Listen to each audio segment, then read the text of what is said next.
Hello, TAWS stream. Welcome to TAWS 88, specifically top 8. Only 10 participants in this tournament. So we're just kicking it off right away from top 8. Winner's semifinal is our first match.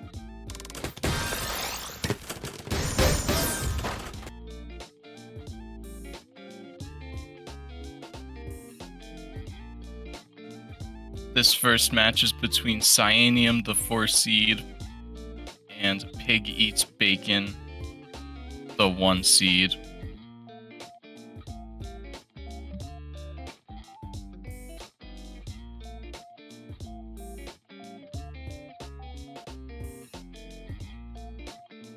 We'll be getting going shortly.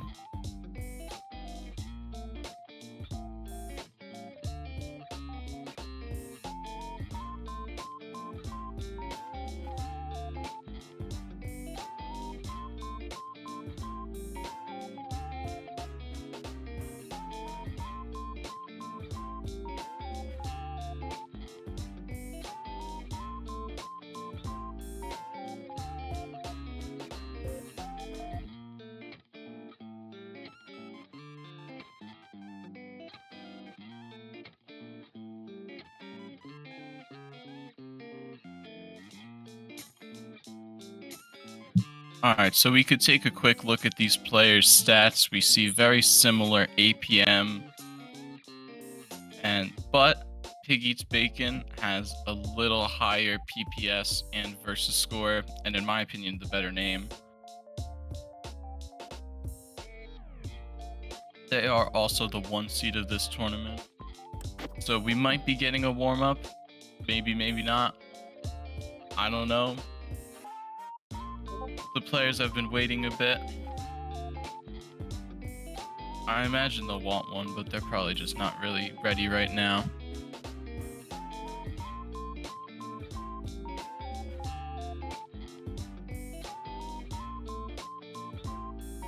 I do not know Pig Eats Bacon that well, but I know Cyanium has a lot of TAWS experience. Doing well in a lot of tournaments, winning a lot of tournaments.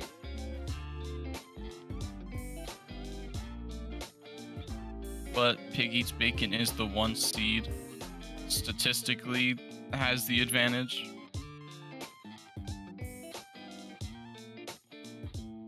But who knows? The numbers don't really mean anything once you get into the game.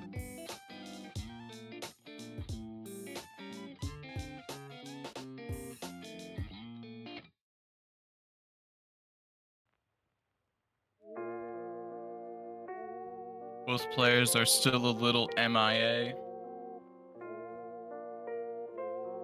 We don't really know where they are.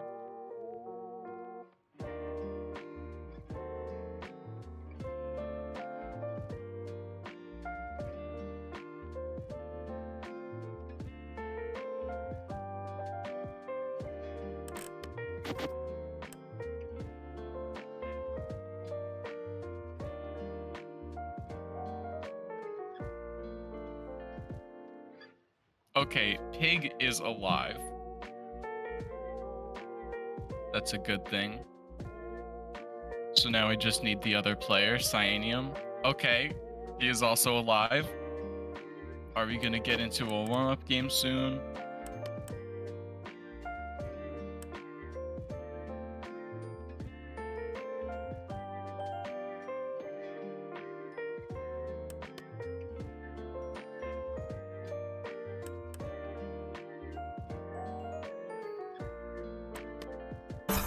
Okay, they are getting into it.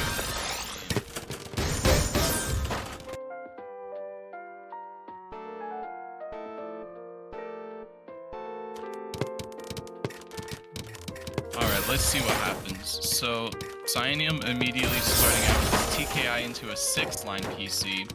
Pig with a sketchy board was kind of overstacking this 09. Now they desperately have to downstack. Cyanium's gonna upstack.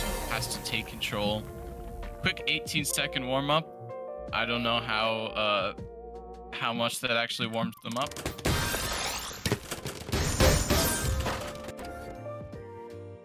But that's the round they got. They're gonna have to go into the first to 5 match now with only 18 seconds of warm-up.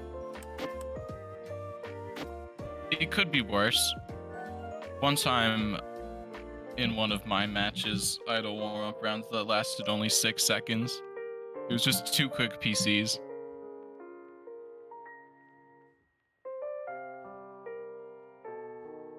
But let's see how this game plays out. Winners semifinals.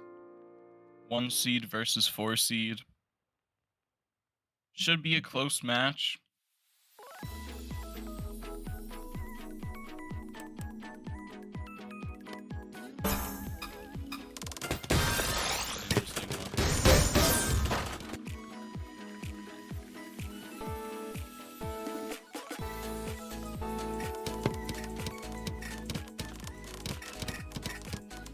Cyanium starting out with the PCO, kind of messing it up a little bit. Would have gotten the PC. Pig now wants to start this up stack. Has a 7-2 going. T-spin Tetris spike and is transitioning into a down stack. Now Cyanium has a little bit of clean garbage on their board. They gotta be able to get down and counter spike before it gets to be too much. They do get a counter spike, and Pig abandons the up stack just to cancel lines down stack. Wants to take a little bit of that clean garbage out of the game, slow the game down a little bit. I think that's a smart decision for him. Now Cyanium with this up stack is going to be spiking. Pig canceled the first spike, but it just let Cyanium get an up stack and win the round.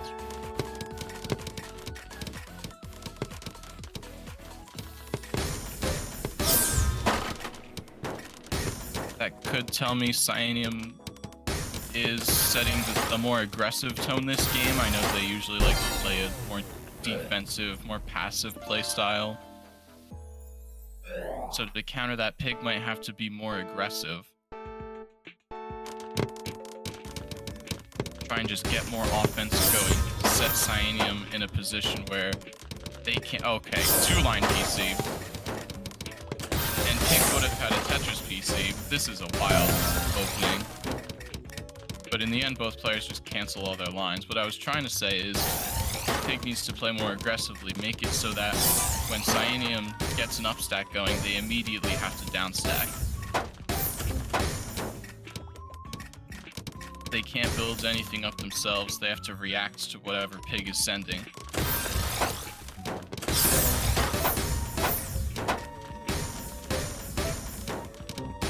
And that's exactly what he's doing this game, but now with a little bit of misdrops and some cheese on the board, it's totally slowed down Pig's offense. So he's building up this 0-9 stack as Cyanium's comfortably down stacking.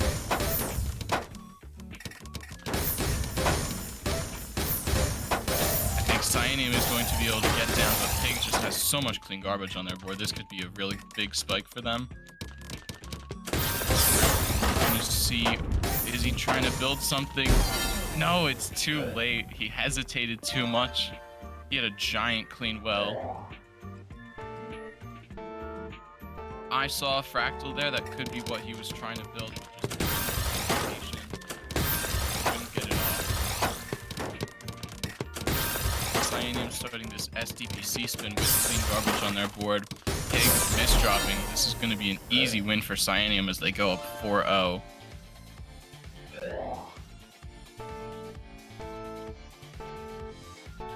It seems like when Cyanium just takes control of the game being aggressive, there's really nothing Pig can do.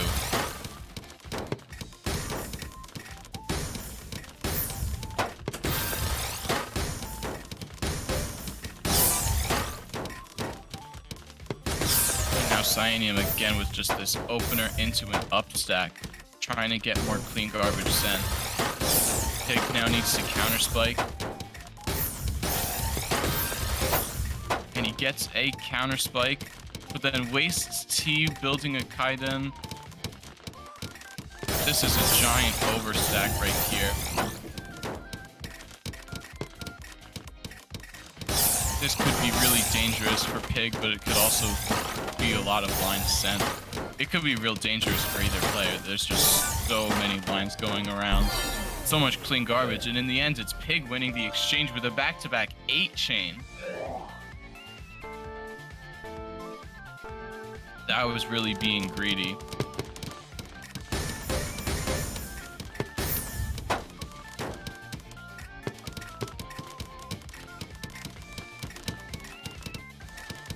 Now both players trying to start this up stack, but they're building up really high, and then they want to spike.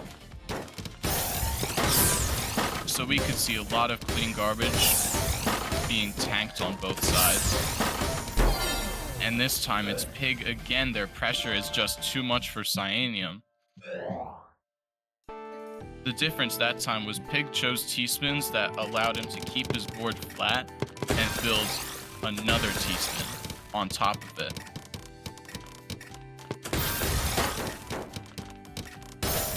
As where Cyanium, when they built their attacks, it just kind of led to positions where they had to spend time cleaning up their board. It didn't flow as seamlessly into continuing attacks. That's why some T-spins are cleaner than others, even though they all look like T-spins. And that's where at the highest level, there's just such a big difference. All you see people doing is building T-spins, but what you don't see is just how simple they are, yet how hard to find they are.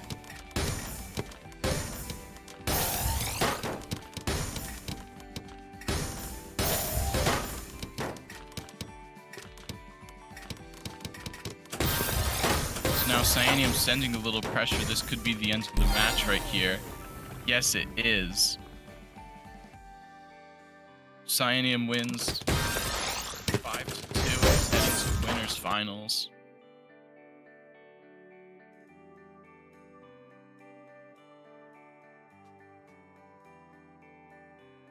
Pretty exciting first game. Cyanium quickly took control, going up 4-0. Pig made a small comeback. That could mean he's turning it into a loser's bracket run.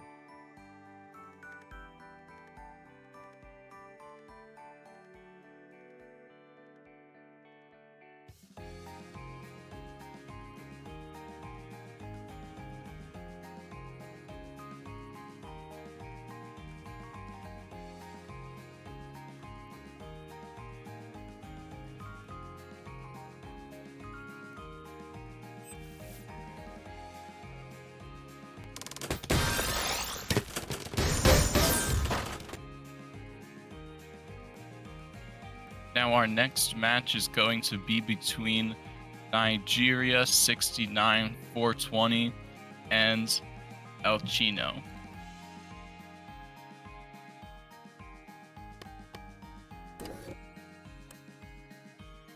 Now El Chino is an S+,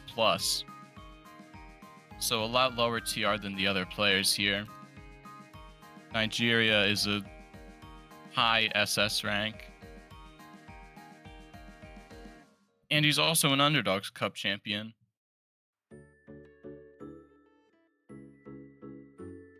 So this looks like it could be a somewhat lopsided matchup here.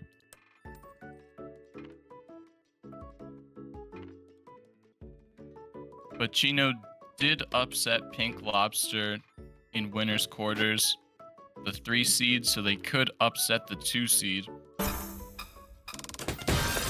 Dogs out.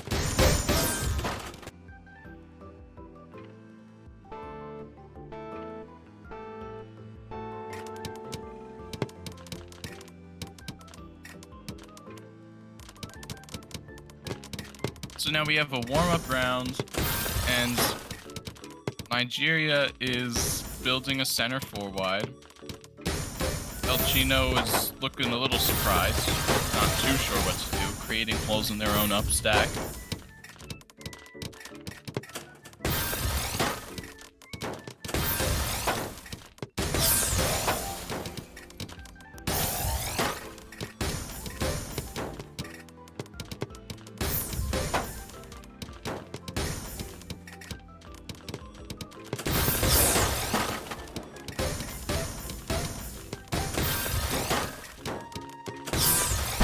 see Nigeria kind of turning that into an LST stack a little bit, getting a back-to-back 3. See all the pressure they need to take the warm-up rounds.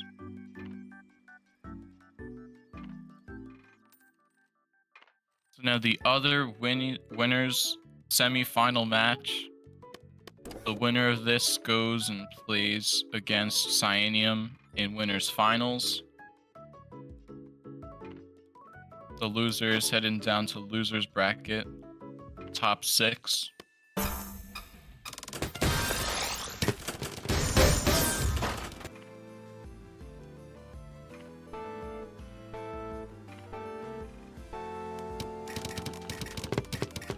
Okay, we quickly see an SDPC from El Chino. Oh, he's extending it. Going into extended SDP C-spin. C-spin, Tetris spike, but Nigeria is surviving it. After his opener misdrop, you don't normally see people clean up their opener misdrops and survive something like an extended SDP C-spin. But I guess that's just showing you Nigeria's survival abilities. Now he wants to build this DT cannon here. In the middle of his stack, maybe not the cleanest decision, but that's all the spike they need.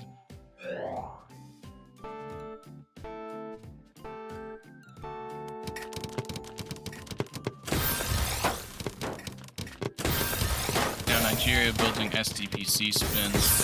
El Chino transitioning to a down stack. That is a very clean down stack. You see they have this donation to open up the garbage. Turn that into a 12 spike. So they're just chilling. Very, very good down stack, surviving the opener. Now Nigeria, with some clean garbage on their board, has to turn it into an up stack. Pressure El Chino while he's just passively down stacking. 12 spike. That's exactly what he does. 105 APM that round. Extreme pressure. Just surviving isn't enough. You need a counter spike. And Chino did not counter spike. Nigeria perfectly taking advantage.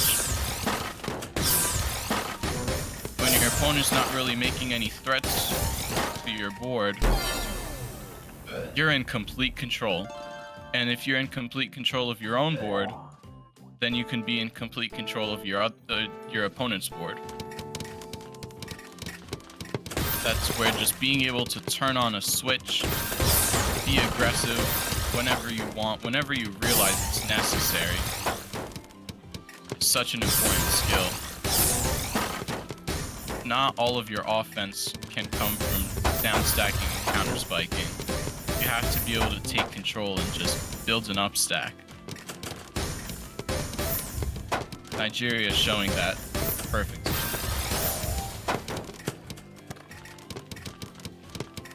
Now this time Nigeria's up stack isn't the cleanest, and El Chino has this very nice looking 6-3 stack. But now Nigeria, with a messier board, was sending some cheese, and now they have some clean garbage, and this could be very threatening for Chino. And now Nigeria will win this round, go up 4-0, just like Cyanium did last match.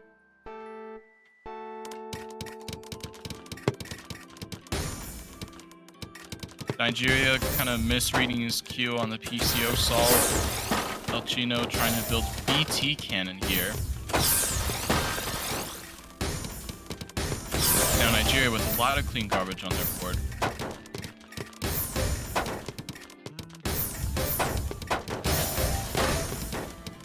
El Chino's down stacking. Wants to take some of this clean garbage out of the game, but remember, you can't leave Nigeria alone building an up stack. So El Chino now sending pressure.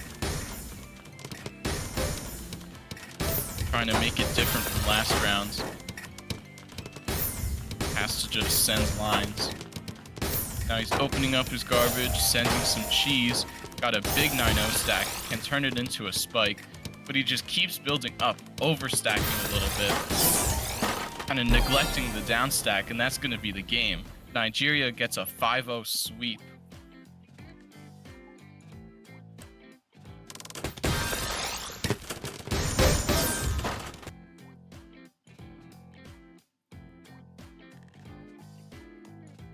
So now winners finals is set, and we will head down to the losers bracket.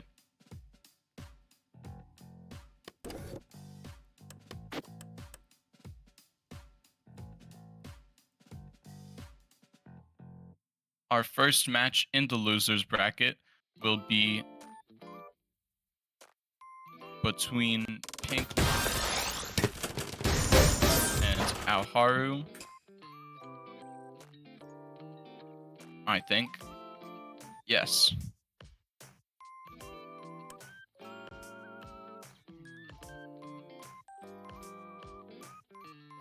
Alright, they're going to get into a warm-up game. So if we look at the stats, we see very similar APM and versus scores, but Pink Lobster has a higher TR and a higher PPS.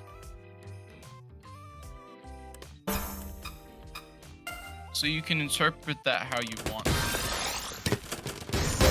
I don't know. I'm not going to make any judgments off the stats right away. Let's just look and see how they play.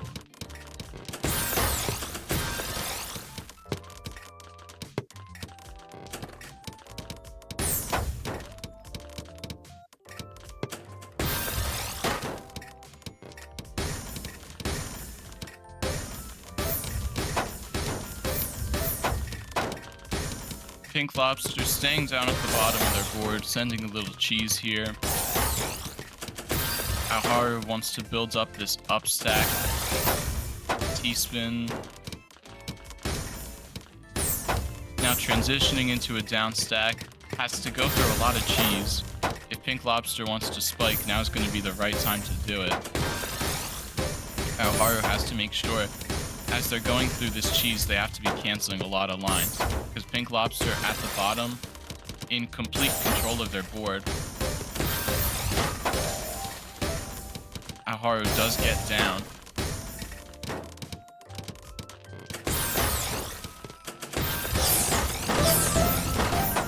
But we see a massive 21 spike from Pink Lobster. Alharu just barely cancels it all. Still living at the top with this 09 garbage. Opens it up with a Tetris. This could be really a big spike for Alharu now, as Pink Lobster misdrops their eyepiece. What a warm-up round. Massive spikes.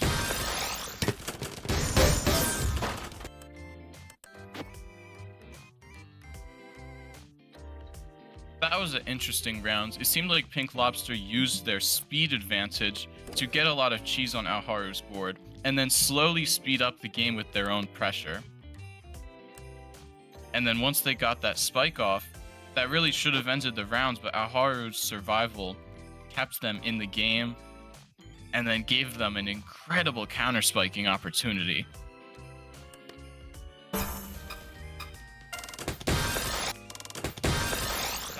Great warm-up round.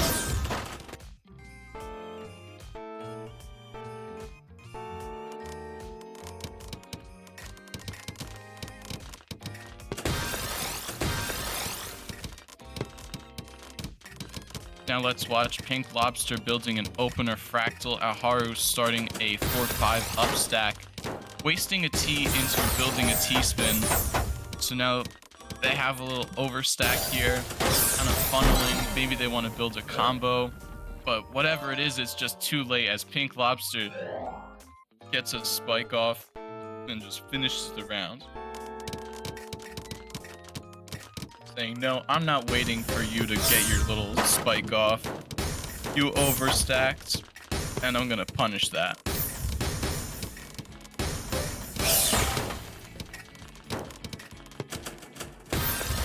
Alharu misdropping on their up stack a little bit. Pink Lobster wants to get down to this clean garbage and just get a finishing spike. Tetris, 9 combo, that could be it. Alharu definitely just too cheesed up there. Pink Lobster really wants to make sure whatever happens in the warm-up round is not happening again. I'm gonna cheese you up, but you're not going to be able to survive my spike, because I'm going to spike faster, stronger. Alharu now with questionable little 1-8 stack here. Has to get to this down stack quickly as Pink Lobster is about to open up their own garbage. Aoharu gets down, has a 9-0 stack. Pink Lobster now misdropping at the top of their board. This could be bad. This could be the first round for Aoharu. And it is. 1-2 now.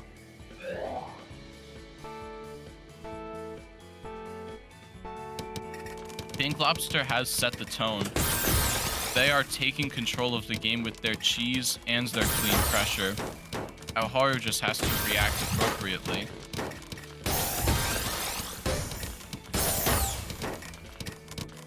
Last round it was more Pink Lobster's misdrop ruined their game than Aoharu's counter spiking. And it looks like it might be the same this time.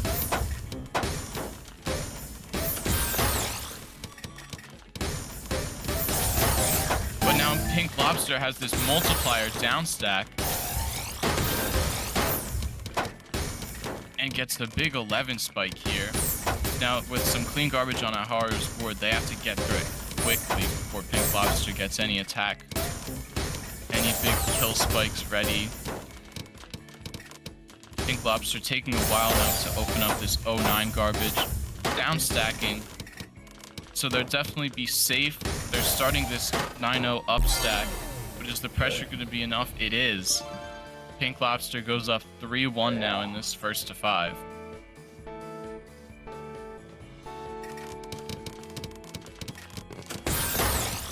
Aoharu starting with TKI wants to get some clean garbage into the game. Pink Lobster with this kind of funnel looking combo stack. Sending some cheese to Aoharu, but the cheese isn't going to stop their T-spins. Aoharu's just ignoring it, saying, you can send me cheese, but I'm not going to downstack it. I'm just going to keep T-spinning, and you're going to have to send me a lot more lines if you want to stop this upstack. Now, Aoharu has a really clean board. I'm very surprised. They kept some good T-spins going for a long time. Definitely not SS level upstacking. That was a very clean board, but it's just not enough as Pink Lobster takes advantage of the clean garbage Aoharu gave them.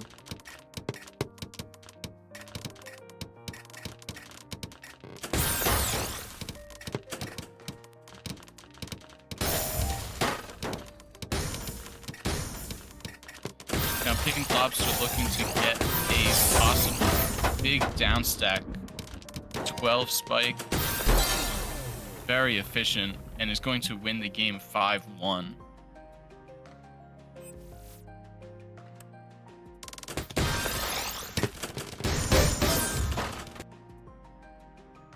Honestly, that was a surprising finish to the game in my opinion, because we saw Pink Lobster take control of the game earlier in the first few rounds by sending a lot of cheese, using their speed advantage, but then later on it was Aoharu wanted to take control immediately with some clean garbage sends, but Pink Lobster was ready for it. They were able to get a counter spike off, and it was just too much for Aoharu. The idea of sending clean immediately to prevent Pink Lobster from sending cheese was a very good idea, but Aoharu's problem, they kept very good up stacks, but it seemed like they didn't really know when to transition to a down stack. And that seems like that was what ended their round. And ultimately ends their tournament run in top 8.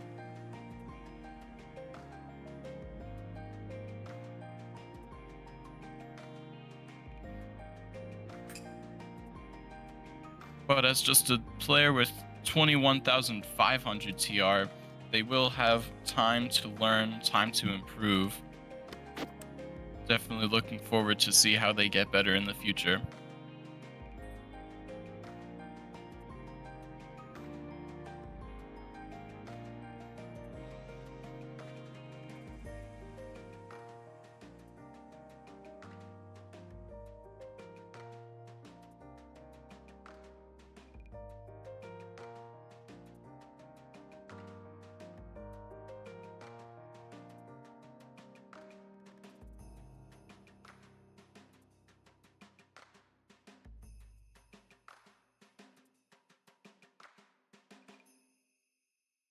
Yes, this is TAWS 88. The stream title is incorrect.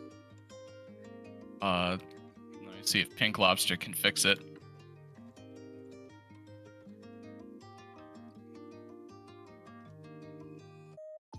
It's not TAWS U88, it's just normal TAWS 88 SS rank cap.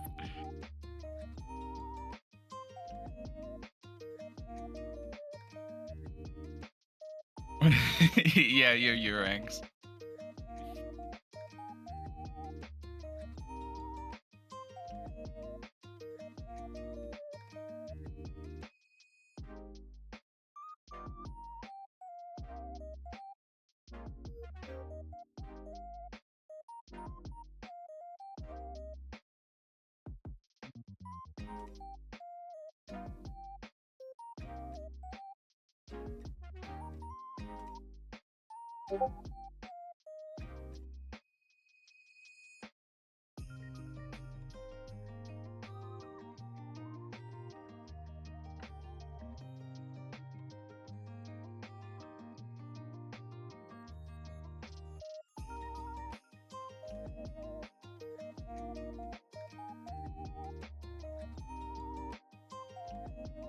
Taking a quick little stream intermission.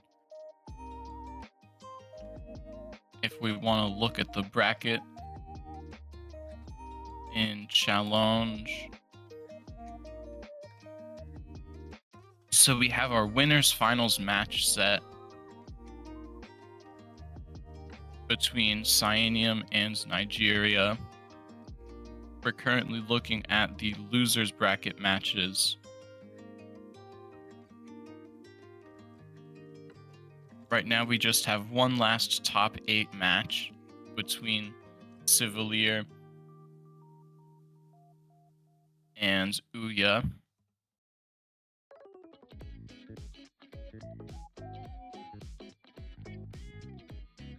And then that will get the top 6 set.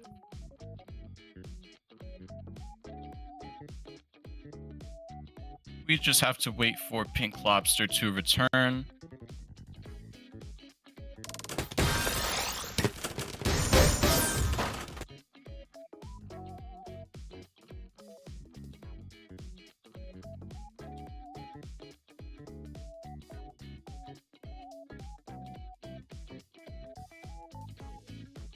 Okay, he is here. Are we ready for a warm-up?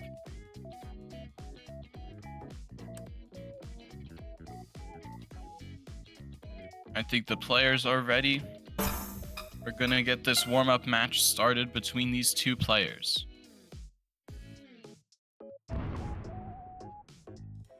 Or not. We did not change. Okay.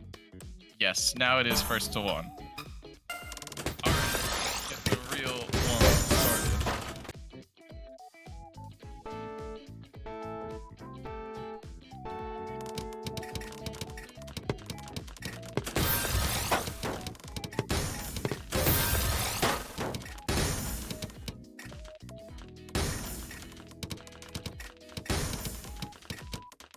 Interesting openings.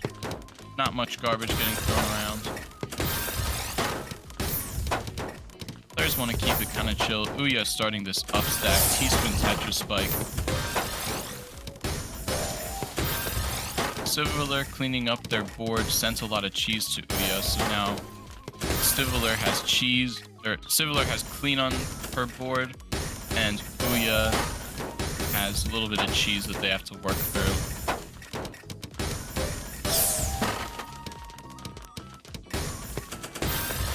Ouya will not be able to cancel and downstack enough.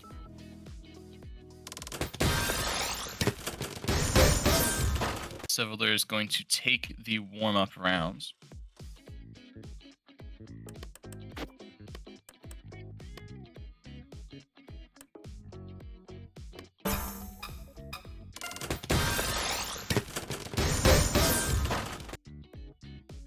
Here is the real match. 1st to 5. Winner gets into top 6.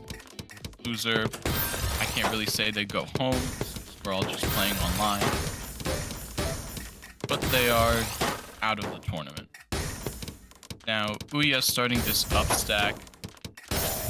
T-spin Tetra Spike with the small back-to-back chain. Sending a lot of lines. Civiler's gonna have to get down quickly, make this counter spike, force Ouya out of their back-to-back chain. Ouya's setting tone right now. Getting aggressive back-to-backs going. So if I'm Civiler, send a lot of lines in all your counter spikes. Just whatever it is, make sure Ouya does not get this up stack going, because we see back-to-back 11 now. We never see back-to-back chains this big in TAWS. 12. And then has to break it. Okay, but yeah, that's the round. So pretty much a back-to-back 12 chain. And that's going to take the first round for Ouya.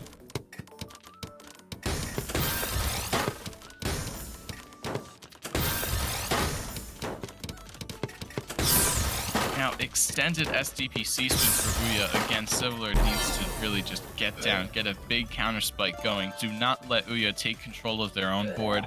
They're just sending too many lines in these up stacks. Even if it's not a part of like the real opener, they can keep the pressure going. This could end up looking real bad for Civiler if they just keep letting Ouya up stack on their own. And this looks like a real clean fractal opportunity. No, Ouya misdrops it a little bit. Now Civiler does get this counter spike in Ouya's little time of vulnerability. So now with clean garbage on Ouya's board, Civiler has to get down to a safe position and just be ready for Ouya's counter spike.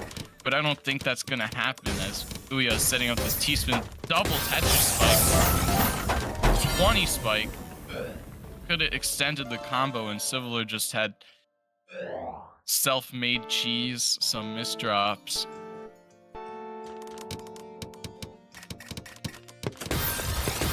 But that round was definitely a lot better for Civiler than the other two. So while Ouya is up 3-0, Civiler does seem to be figuring things out a little bit. This time, Ouya does not get a good-looking up stack going. They have a washing machine.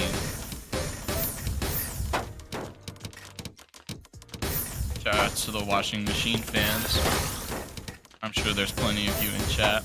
Civiler now at the bottom of their board, maybe wanting to start some attack.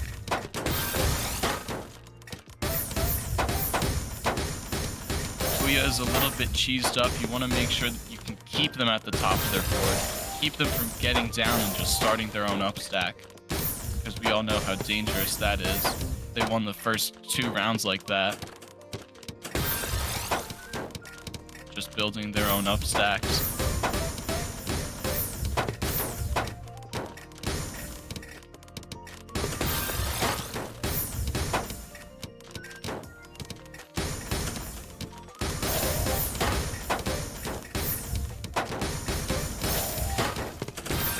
Now we're seeing a fairly neutral position where both players have a little bit of clean garbage. Civiler is getting down through it faster.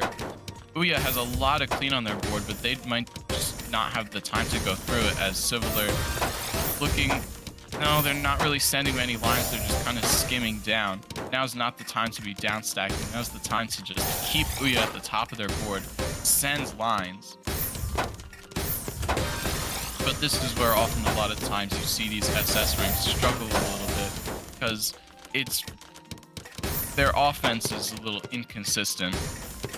Can't always find the best attacks at the best times.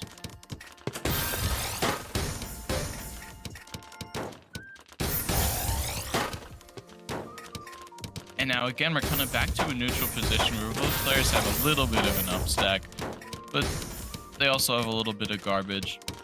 And they're just kind of staying in this like medium position.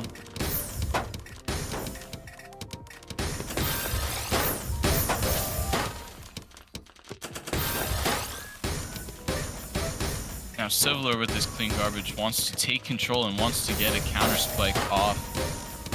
7 lines, especially now that gravity is increasing. That's going to be too much for Ouya. Sivler takes her first round this game. Now it's only a 2-point lead for Ouya.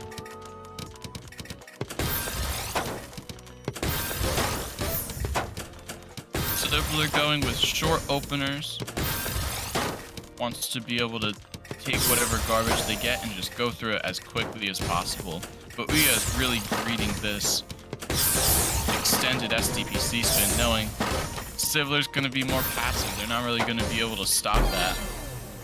And it's just too powerful. 100 APM. Now it's match point for Ouya.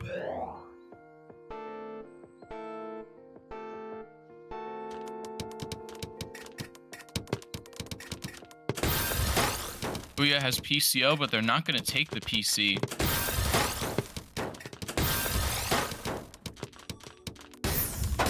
Ouya kind of struggling. They don't really know what to do with this board. And then they just top out. Sivler takes her second round. Scores 4-2. Sivler has to win 3 in a row if they want to win this match. Could be difficult, but this whole game is really dependent on just how strong Ouya's up stacks are. Now we have extended SDPC spin again. Looking very clean. Like right out of the book, textbook opener. Could just be too strong. I don't know. Yes, it is. Back-to-back 7-chain, 110 APM. Sivler having a kind of weak opener phase. Very, very aggressive play from Ouya there. Moving on to top 6.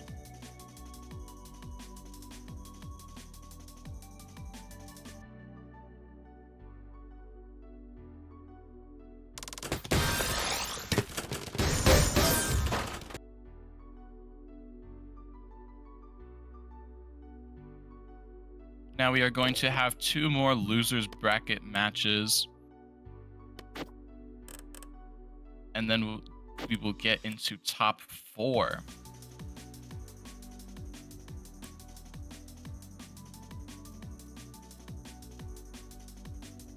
This first losers bracket match is going to be between Pig Eats Bacon and Pink Lobster.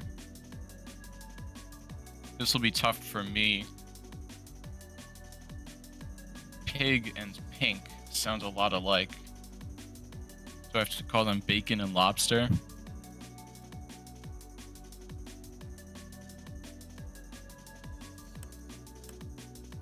But then the second match will be between El Chino and Ouya. The winner of those 2 matches will play in losers semifinals. The winner of that goes into top 3 losers finals.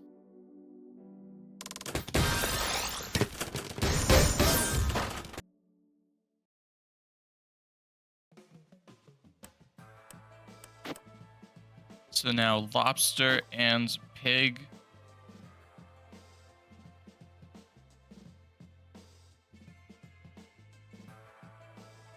Looking at the stats, we see now they have similar speeds.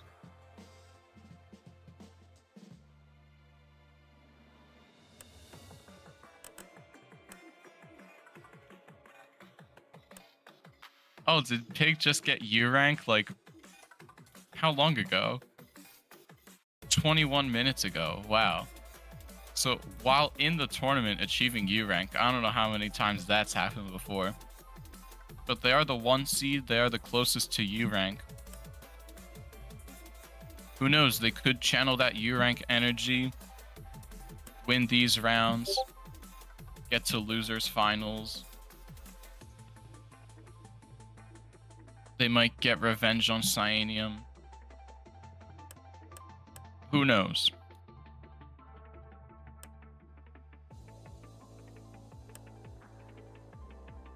So we're waiting. Are we going to get a warm-up match?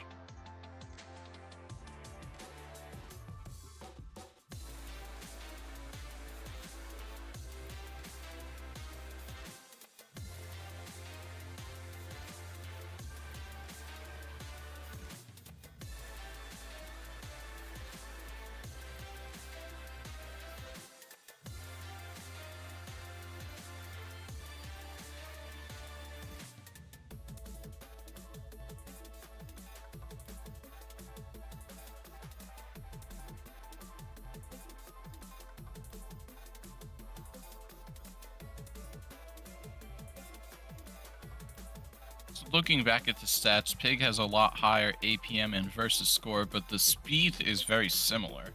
And the TR is actually also pretty similar. This is the 1 seed and the 3 seed matchup in top 6. So one of these players is going to keep their losers bracket run alive. The other going to place below their estimated seeding.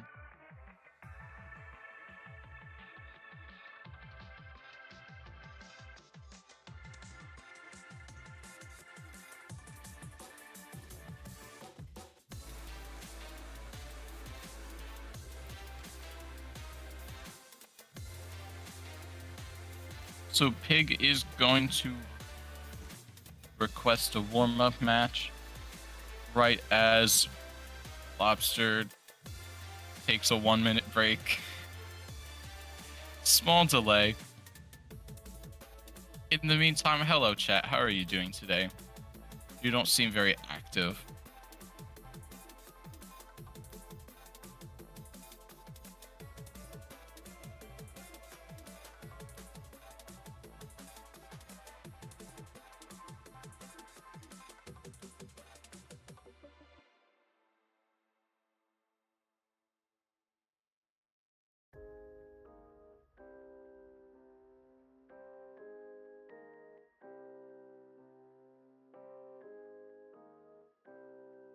Hello, Cadigan.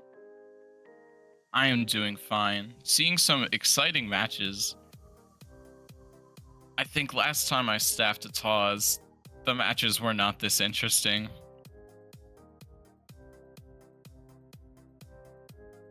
But we're seeing a lot more aggressive play. Less just cheese going back and forth, less just open remaining.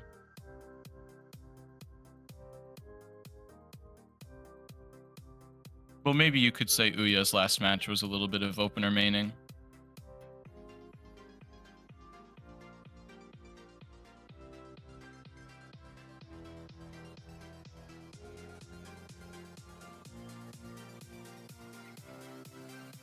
But the difference in that match was it wasn't just an opener and then, oh, I kills. Please don't make me have to play mid game. Ouya was able to transition that extended SDPC spin opener into an effective back-to-back upstack. And the fact that they were able to transition that's what really won them the game. Because they were able to get the sustained pressure, make it so their opponent's counter spikes just didn't really do anything. So I still have this upstack with a back-to-back chain. I'm still gonna be T-spinning you. That's how you properly use openers. It's a tool to make your mid-game more effective. It's not to win the round. Yeah, it was extended SDPC spin.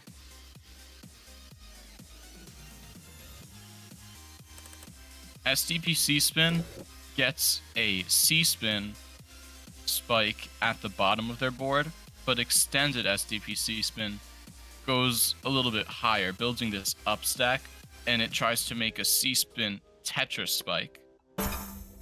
So TST, TSD, Tetris spike is usually around 20 lines.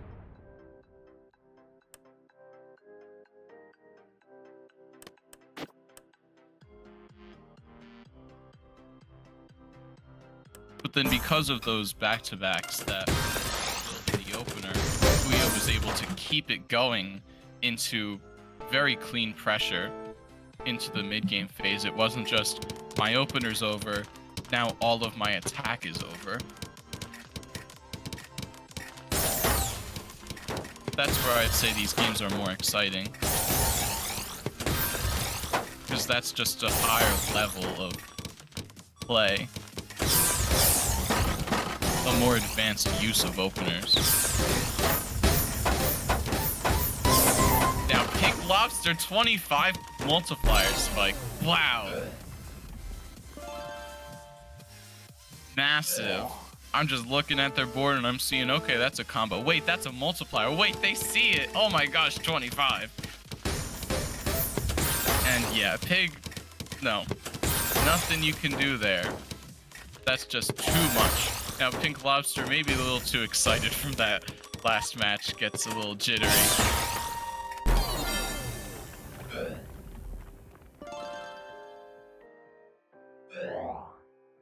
That's relatable. Usually when you get excited from having like a highlight round, you either carry the momentum into the next rounds and just like sweep your opponent, or you start misdropping like crazy just because you're too excited. You're too hyped. It's happened to me in tournaments before. It's definitely a real thing. Pink Lobster goes up 2-1 now.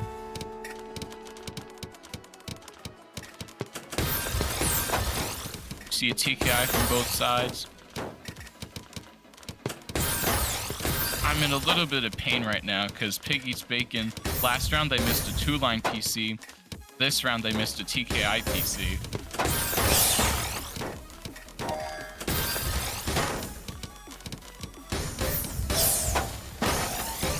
And that could definitely be very useful, sending a lot of lines. Pink Lobster building a not functional, I'll just say, STSD. Pig Eats Bacon now at the bottom, trying to build this up stack, get a little back-to-backs going, back-to-back 4. We saw some clean T-spins, back-to-back 5. Now Pink Lobster is going to get some clean garbage on their board, and they're going to want to counter spike, forcing Pig to down stack. That's exactly what happened. Successful counter spike from Pink Lobster, I would say. Just force Pig out of that up stack, out of that big attack. Now as Pig is counter spiking that clean garbage, Pink has to make sure they can stay safe. Cancel lines. Just not enough.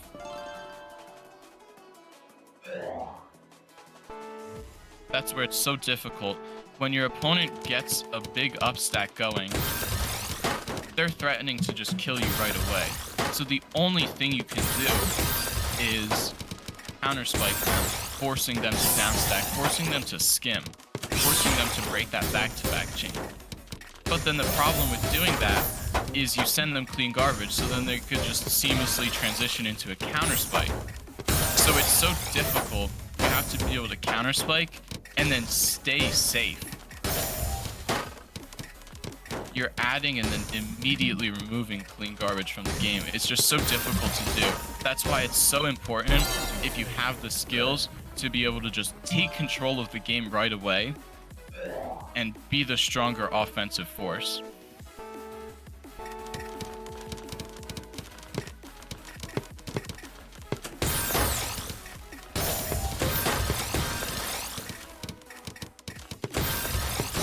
Lobsters starting a little up stack, back-to-back 3.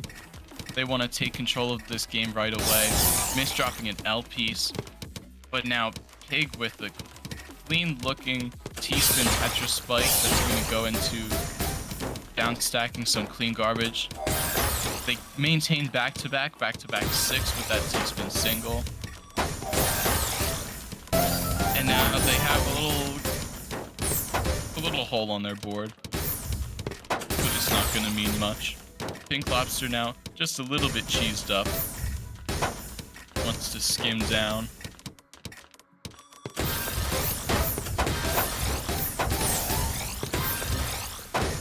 Seven combo, very effective at sending cheese. So now, by sending cheese, Pink Lobster wants to slow down the game. Reset the board, get both players at the bottom. Just say, I'm not ready for giant counter spikes, giant up stacks, whatever we're doing. I'm not ready for that yet. Let's just reset the boards. Let's both down stack.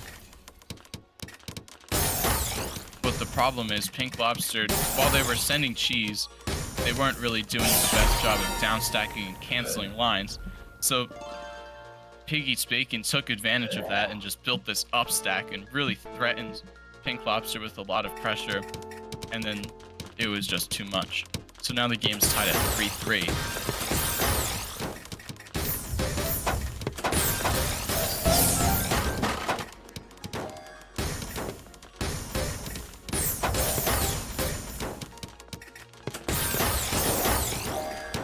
That's where there's two ways of handling cheese. One, you can just down stack, cancel, and reset the board to a neutral position. That's what Pink Lobster wanted to happen. But they just couldn't cancel enough of Pig Eats Bacon's counter spike. And they couldn't send enough of their own lines. So then the second way of dealing with cheese is just ignore it. If you have an up stack started, if you have a back-to-back chain and your opponent's sending cheese, you can just ignore it. Because the cheese can't kill you if your opponent's dead first. So that up stack, you could just win the round and you'll never have to deal with the cheese. And that's what Pig Eats Bacon just did 2 rounds ago to win the match 5-3 and move on to top 4 winners semifinals.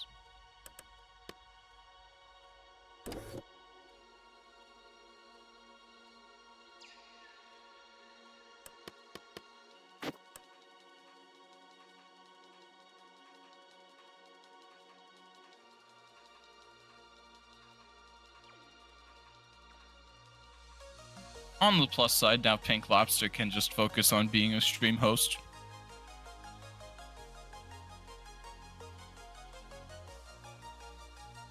Were you listening to my commentary while you were playing the match? Oh no, that's a terrible idea. Oh, you had to? Yeah, because I guess if you mute me, then you also mute me from the stream. But no, having the commentators talk about you while you're playing, it throws you off so bad. I was into in-person tournaments, Modern Tetris Showdown in New Jersey, and the way they had it set up, the computers where you'd play the streams matches and the stream computers were right next to each other. So you had no choice. The commentators were talking, you're trying to focus on the game, you can hear them, you can't tune them out. There's no mute button in real life. It throws you off. Oh, you're going to MTS? That's cool.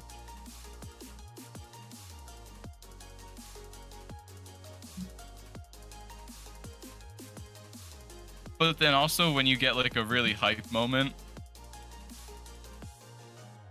it's so much better because then you can hear the commentators get hype for you.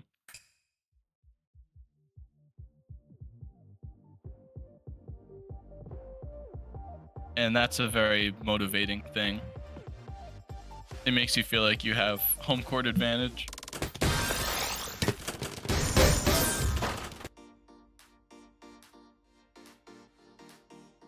Because you got the crowd at your back. So now this top 8 match, the second losers quarters match, the winner goes into top 4 between Ouya and El Chino.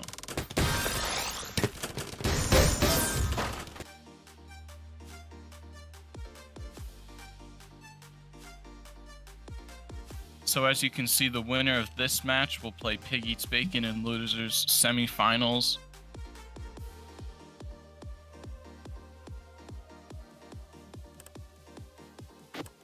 Then the winner of that goes to losers finals. Then they'll play against whoever loses in winners finals.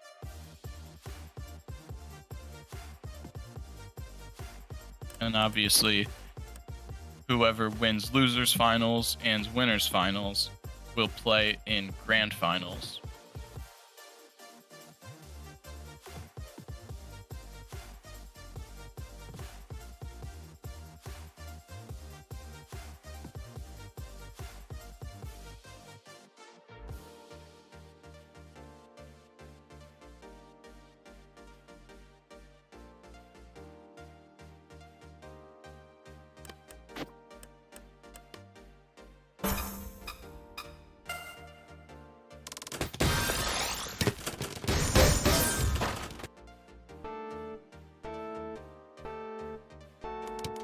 here's the warm-up round. We see PCO from both sides. No PC from either side. So now both players are going to want to start this up stack. El Chino actually would have had 2 PCs if they didn't have garbage on their board. But hey, this is versus, not blitz.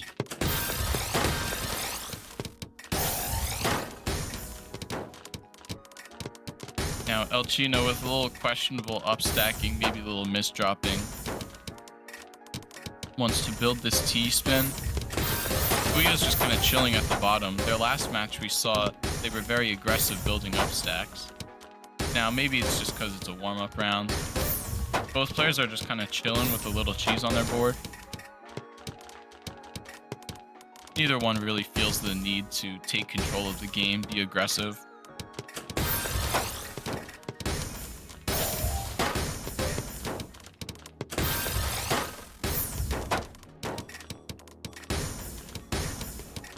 Now Ouya is starting a little bit of an up stack with this T-spin Tetra spike. Gonna combo, send some cheese.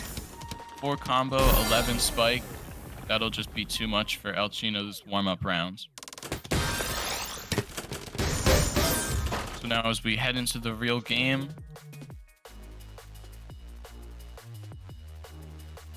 first to 5, winner gets into top 4. And we'll play Pig Eats Bacon for a podium spot.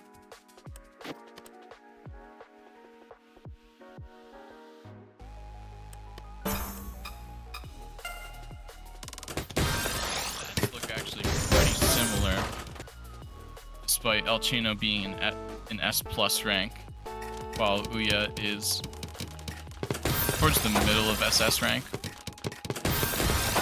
Ouya looks to be building stick spin here.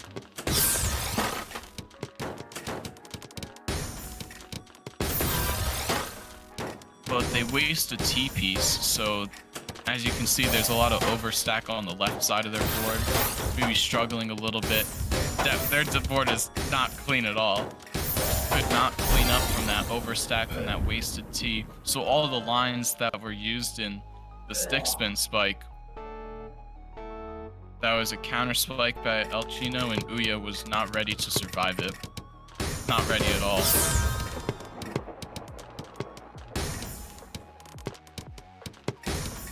Sorry, Ouya, there is no 2-line PC with that bag. I am sorry. I know we all love seeing 2-line PCs in tournaments, especially in TAWS. It gets exciting.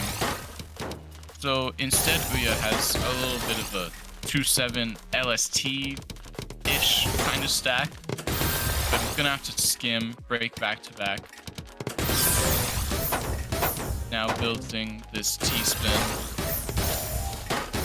Cleaning it up, down stacking this 1-8 garbage.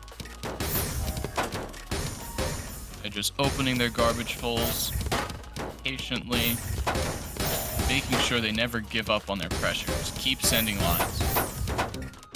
Now El Chino trying to down stack has a lot of cheese to go through, so they're sending a lot of clean to Ouya. Now Ouya has a massive up stack, but it's not the cleanest, so they're gonna spend some time cleaning it up. And that's going to give El Chino all the time they need to go through this cheese. Now, El Chino, towards the bottom of their board, has this T-spin cut copy thing. That's so clean. 2 T-spins right away, and Ouya is just too cheesed up. El Chino, the underdog, taking the first 2 rounds. If Ouya can clean up their up stacks and get back into a position where they can take control of the game, sending a lot of lines, but they're not giving up their ability to transition to a down stack, be ready for a counter spike, that could win them the rounds and really shift the momentum to their side. But of course, that's way easier said than done. That type of up stacking that gives you the ability to transition easily to down stacking is something people you really don't master that until you're well into X rank. It's something you start to see towards higher U rank, but players really aren't like good at that type of thing until at least mid X rank.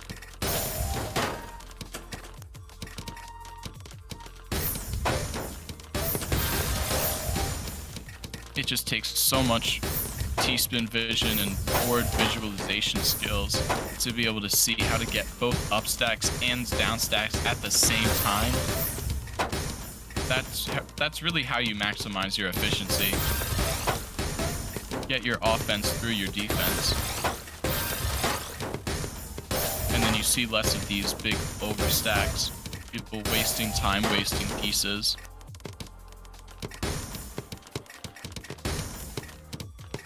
So now Ouya with a pretty big overstack. Do they... Okay, no. They're gonna skim at the LPs. Skimming down a little bit as they go through this 4-5 garbage. El Chino kind of chilling at the bottom, wants to send a lot of lines to really punish Ouya for this overstack, but they're really not getting much off. They're kind of cheesed up a little bit with this 9-0 garbage now. They get a multiplier 13 spike. That could be too much for Ouya. It will be, I think. It should be. Yes. All right. Now El Chino taking the first 3 rounds. That was a pretty long round. A little slower pace. It was a long grind, but it ended up paying off for El Chino. Now look at this. Both players building extended SDPC spin. Both players misdropping it. Oh no. I thought we were going to see just this massive clean garbage exchange, but no, we're not going to see any of that at all. We're just going to see misdrops, and then Ouya take the rounds off of a down stack combo, able to clean up their board from those misdrops first. Now Ouya again trying to build this SDPC spin, not extending it this time. El Chino misdropping it, but they're going to be ready for the garbage. Getting down towards the bottom. Ouya is still sending a lot of pressure, but contrary to Ouya's last game, these counter spikes from El Chino are actually looking very threatening. It forces Ouya out of these up stacks.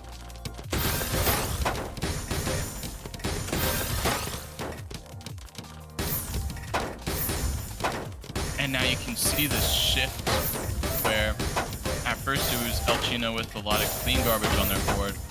Then it was Ouya with a lot of clean garbage on their board. And now both players are so high up. There's just so many lines going around. There's no way anyone can ever get to the bottom. But El Chino looks to be getting to the bottom. Right as I say that, I might be speaking too soon. El Chino now with a lot of clean garbage on their board.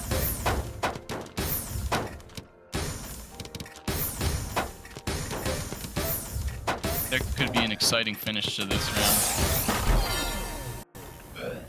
And Ouya does get a counter spike. 2-3. Ouya making a little bit of a comeback. Doesn't want to lose to the underdog. PCO from Ouya. El Chino misdropping their opener again. That could be devastating. This could tie up the match if Ouya is able to capitalize. They're building a fractal, wasting a T in the process. Definitely a messy upstack. This is really, really dangerous for Ouya, but that fractal is just barely going to be enough damage to win them the rounds. If El Chino survives that, I don't think Ouya would have won. Now we see a Tetris PC from Ouya, but El Chino's canceling it, striding this BT cannon at 3 PPS. Absolutely massive bursting. And Ouya PCing almost gets the funny solve for PCO. And El Chino just barely is able to salvage their board, keeping Ouya away from these PCs. This is such a scary position for both players. So much clean garbage on both sides. Ouya now down stacking, counter spiking. Elchino at the same time counter spiking. We see both players comfortably at the bottom. They're gonna want to build some up stacks now. They have clean boards. Elchino misdrops a little bit. Ouya's board is looking less clean than I thought it was. But now they cleaned it up perfectly, building this T-spin, wasting T a little bit. Both players spike at the same time and they just cancel each other out. Wild sequence.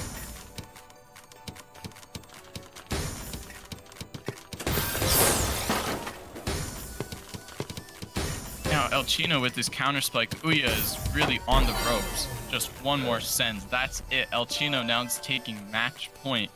They could be an S+ rank, getting into top 4. Just overpowering Ouya with these up stacks. At first, in Ouya's earlier match, it looks like they had the upstacking power to just overpower any of their opponents. But this time it was Elchino's counter spiking. Ouya's extended SDPC spin, don't count it out, making it TAWS breaker. BT cannon from Elchino, PCO from Ouya. This looks like a lot of garbage on both sides.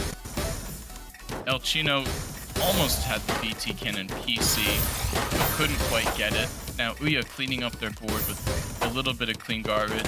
2-7 stack here. Elchino really wants to get this garbage open quickly. Gets it open. 7-2 stack. And recognizes that Ouya's just sending so many lines. Can't spend any time, just has to down stack. Go, go, go. This is an exciting TAWS breaker. Very exciting match. Strong up stacks versus strong counter spiking.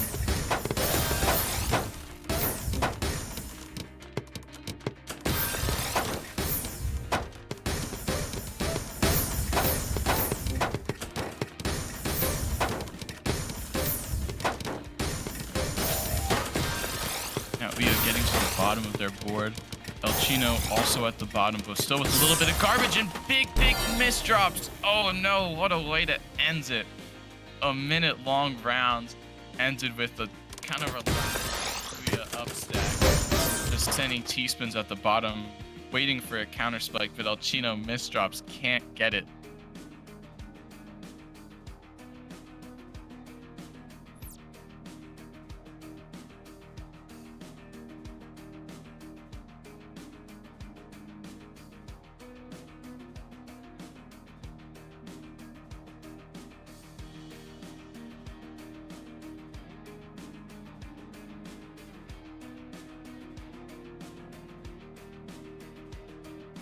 So now we have our top 4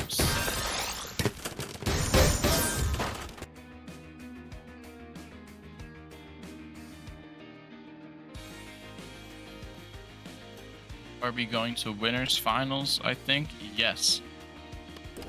Cyanium, the 4 seed versus Nigeria, the 2 seed in winners finals.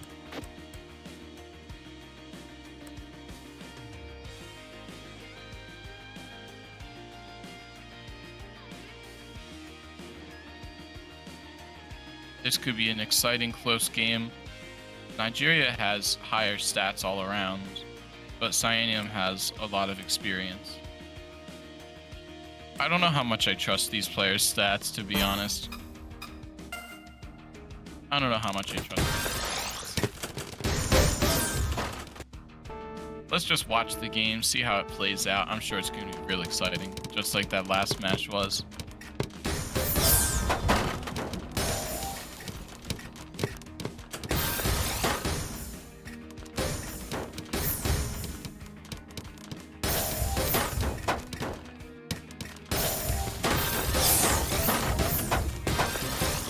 Now Cyanium, big 18 spike from the opener. Nigeria getting down, has this 2-7 stack.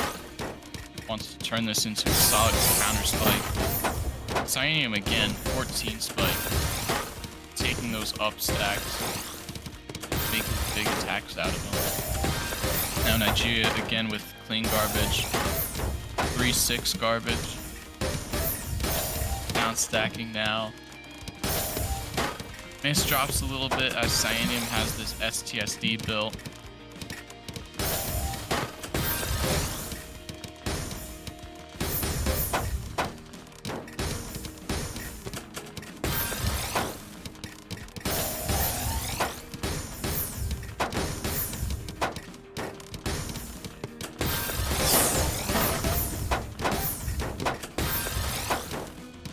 Okay, interesting. We see another 13 spike from Cyanium as Nigeria is just surviving.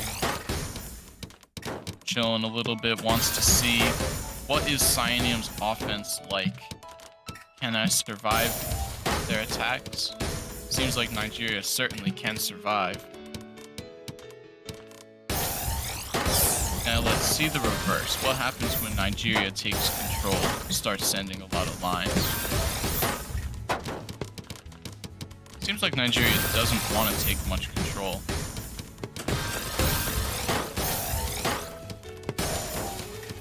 They just counter spike, stay low, and wait for whatever their opponent does. Could just be the warm-up rounds.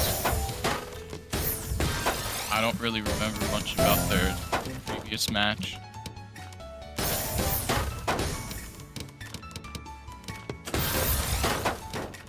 But this round they're definitely playing very passive against Cyanium.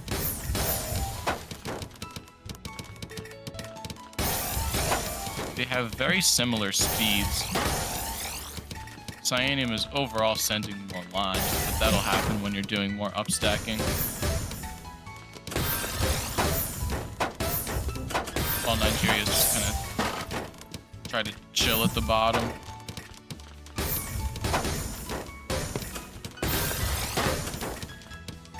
Now Nigeria wants to get a little more attack going as we get to the 3-minute mark. D-spin, Tetris.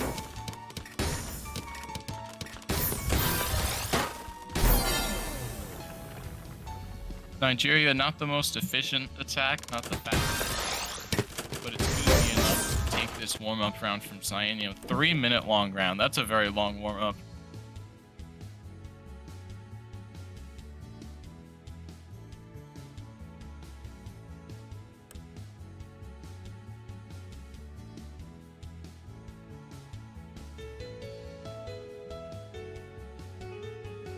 So the one important lesson from that round is Cyanium did not have the offensive power to just overpower what Nigeria does.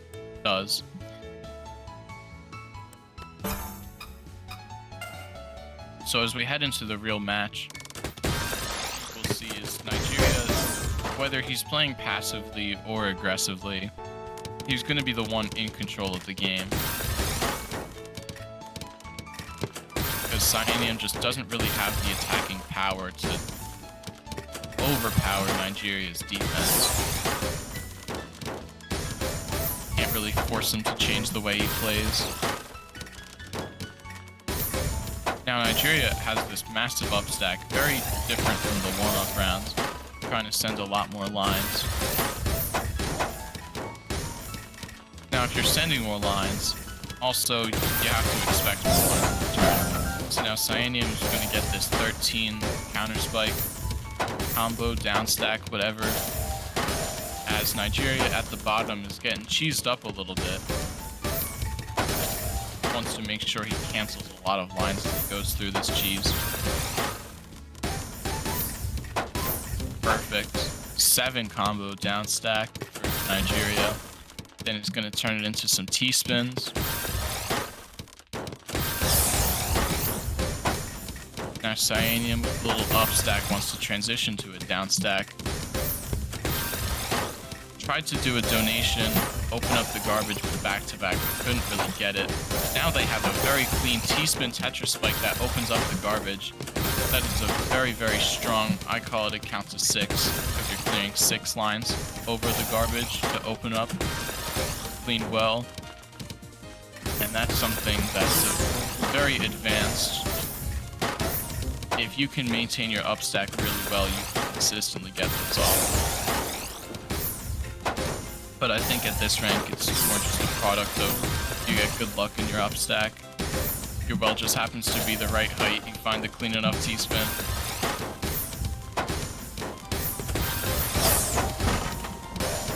Now Nigeria at the bottom, building some T-spins, wants to up stack this 6-3.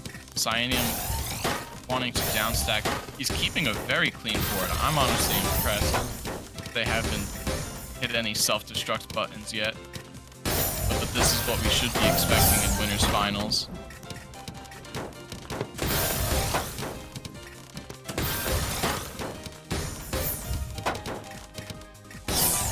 Now we see Cyanium on the down stack has a lot of clean garbage, 6-3 garbage. Now 9-0. Want to get a lot of attack off, but I don't know if Nigeria is going to let that happen. We saw some very strong defense in the warm-up rounds. We could continue to see more strong defense now. Now, 80 APM mid-game. This is definitely a lot higher quality than what I remember seeing from TAWS players in the past. Cyanium's going to take the first round, 3-minute rounds, really, really long rounds. Seems like both players they both have strong defense. They can both keep a clean board, but neither one of them really wants to take control, send a lot of clean lines.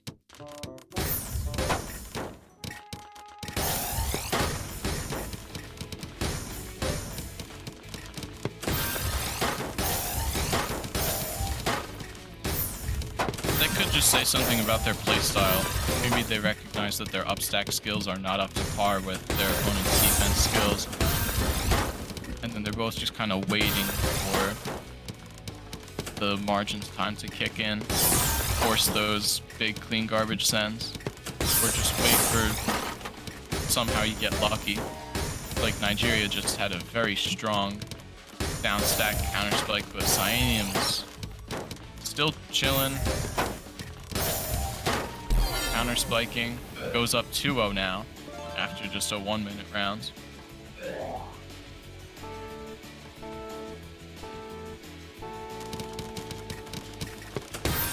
Cyanium now building SDPC. Nigeria similar, but misdrops it. Cyanium turns it into an SDPC spin. Gets this back-to-back spike. Builds a fractal, but wastes a T, so it's not the cleanest. You're gonna have to cycle to another T piece. Smart converting it to a 6-3 stack. Definitely did not have the resources to keep up a 2-7 stack. Showing strong Q awareness there.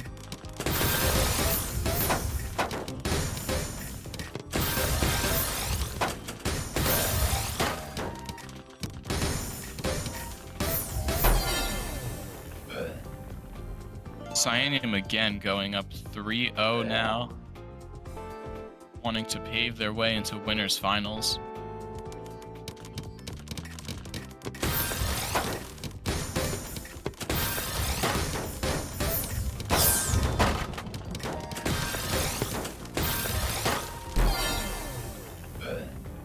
But now Nigeria this time with a real quick, powerful opener, 110 APM.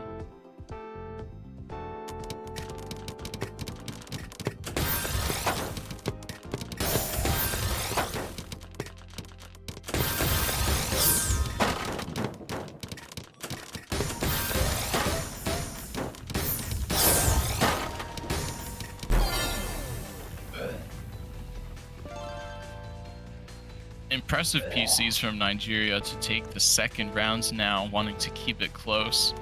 3-2 is the score.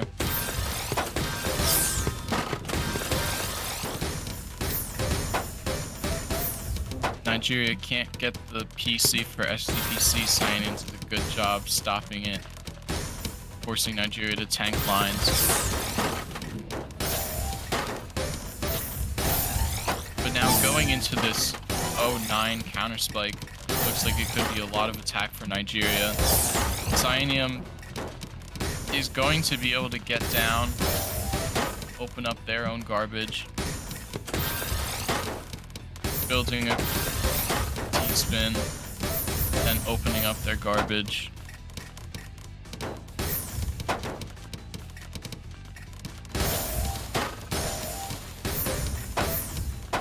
We see Nigeria now with the opportunity to build an upstack, but he chooses not to. Both players have a little cheese on their board. They're definitely not going to be wanting to commit to much upstack, sending clean lines, sending a lot of clean lines really. Because we know they want to still send T-spins.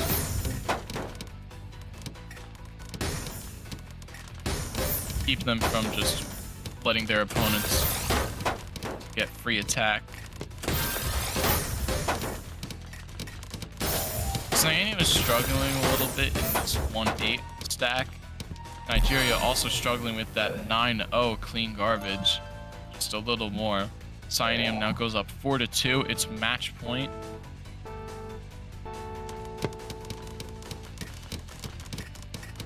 Now Nigeria getting desperate, wants to build a 4-wide. Well, interesting decision in my opinion, because he wants to...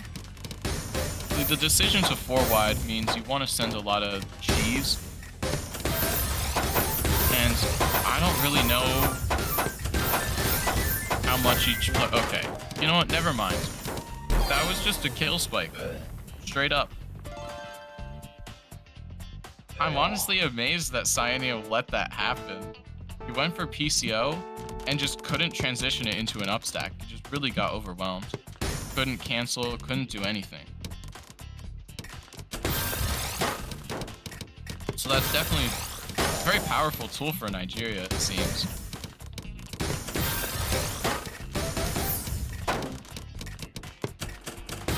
Four-wide is definitely not what it used to be in games like J-Stress and Puyo Puyo Tetris, the game that I know very well. It's definitely that type of thing you just keep in your back pocket, but you don't really want to rely on it. Nigeria with a 6 combo down stack. Cyaneum wants to get their garbage open quickly. Now Cyaneum has a strong looking counter spike. You see a fractal, but every time Cyaneum builds these multiple T-spin setups, their board starts to look kind of questionable. Not the cleanest.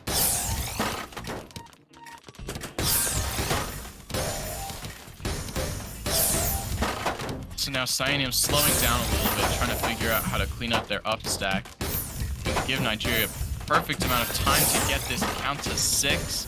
T-spin Tetris, and look at this board. So clean. Amazing counter spike. Didn't even get it all off. But now we see TAWS Breaker, who is going into grand finals with the advantage, and who is going into losers bracket. Nigeria is misdropping their SDPC. They're panicking. This is bad. Cyaneum with a little LST stack. Not the cleanest. So now they're just kind of sending a little cheese, letting Nigeria clean up their board. Again, strong defense from both players. Neither one wants to commit to sending all the clean garbage that'll give them enough clean in return for a kill spike. They're both showing a lot of respect to each other, but Cyaneum is going to get this round, end the match. Right there. Like, Nigeria just couldn't keep up.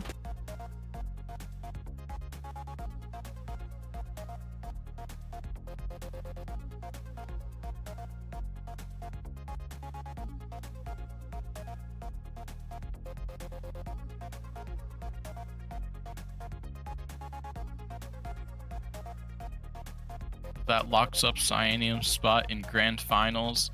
We're gonna head back down to the losers bracket to watch Pig Eats Bacon and Ouya fight for their spot on the podium.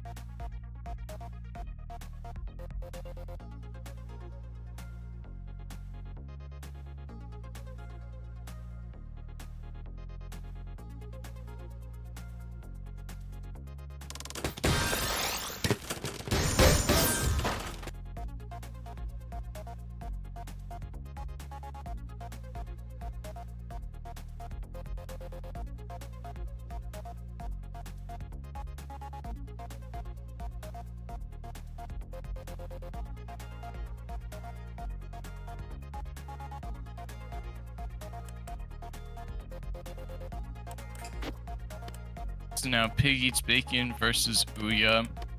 Remember, Pig just got you the tournament. This is now officially their last TAWS run. For being locked into TAWS U. Ouya starting this stick spin. Pig with TKI wanting to transition into some T-spins.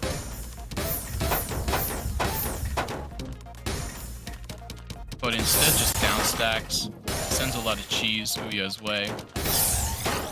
But that cheese, I was explaining earlier in Ouya's match, they have strong up-stacking capabilities.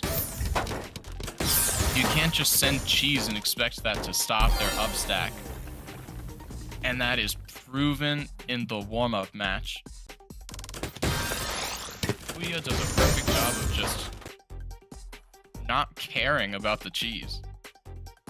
Just says, my up-stack's gonna kill you. Kept sending T-spins, and he was right.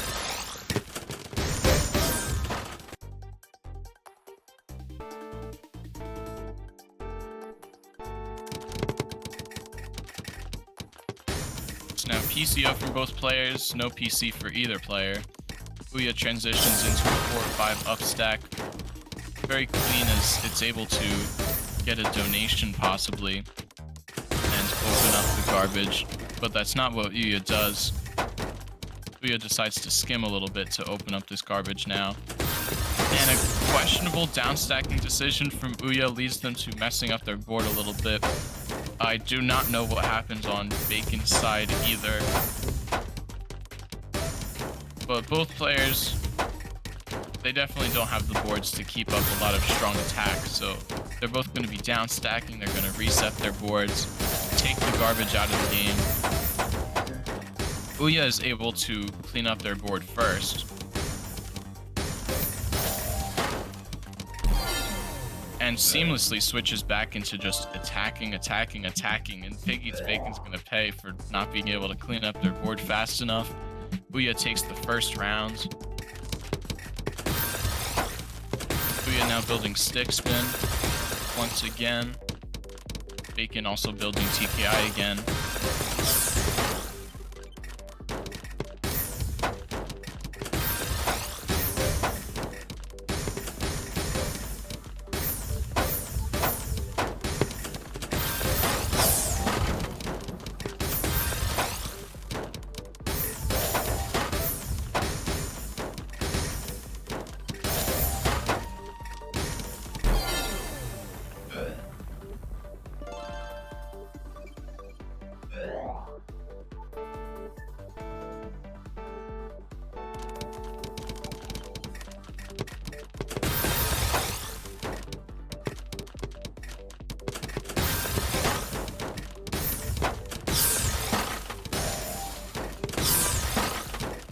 Okay, now in round 3 we see Ouya building this up stack again, back-to-back 4-chain. Now they're kind of funneling it a little bit, maybe wants to get a little combo. Sending cheese, spiking. Bacon can get out of it, just barely gets the down stack in time. But that's not going to be enough. They couldn't continue the down stack. Ouya's pressure is just too much. They kept their board too clean. Too many options. Too many good attacks.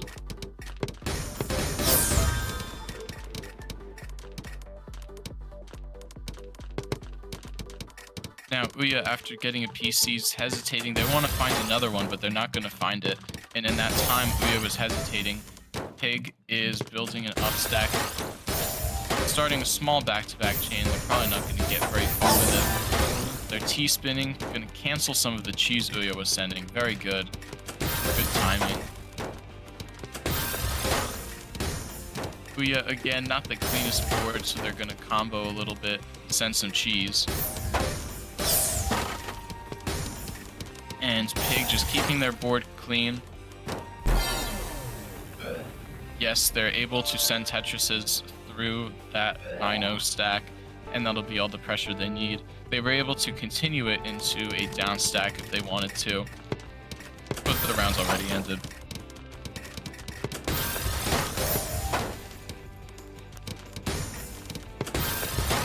Now we see Pig here starting a little 0-9 stack, or 9-0. As Ouya is dealing with all this pressure, we're seeing he definitely likes being the one in control of the game with his up stacks, but as Pig is taking control of the game first with their up stack, Ouya is definitely struggling to be able to react, play defense in order to get their offense going. Definitely struggling in that regard. Going to be difficult. Ouya definitely has to make sure from now on they're either ready to react to play defense or they just overpower, as we see with this opener. They try to build this SDPC spin, get their offense going early, set the tone of the match.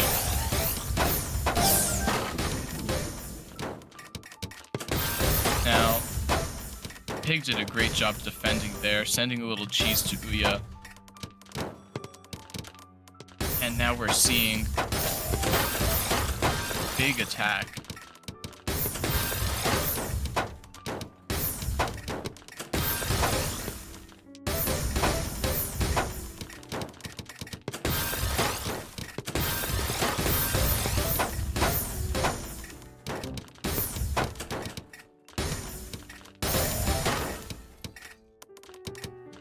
Now that both players haven't really been able to keep up much clean garbage attack, we've been seeing just cheese go back and forth.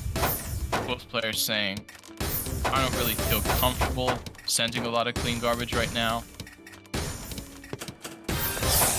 I'm just gonna keep myself safe.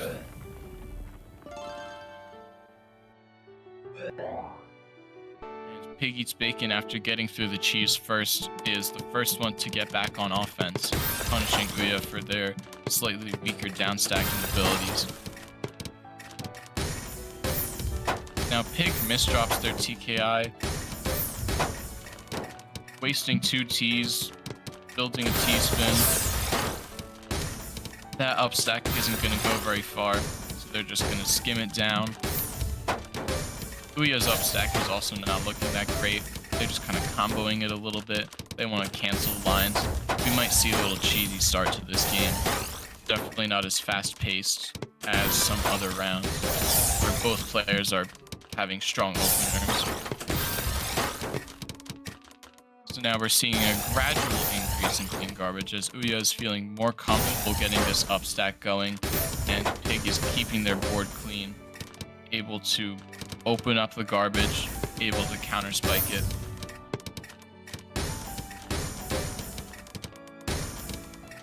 Now that it's taking a little longer for Pig to get this counter spike, Ouya is taking more time to build an up stack, but this up stack they're building isn't that strong. Definitely bailing out Pig a little bit. If their up stack was strong like some of their earlier rounds, they definitely could have just taken the round right there, made it match point.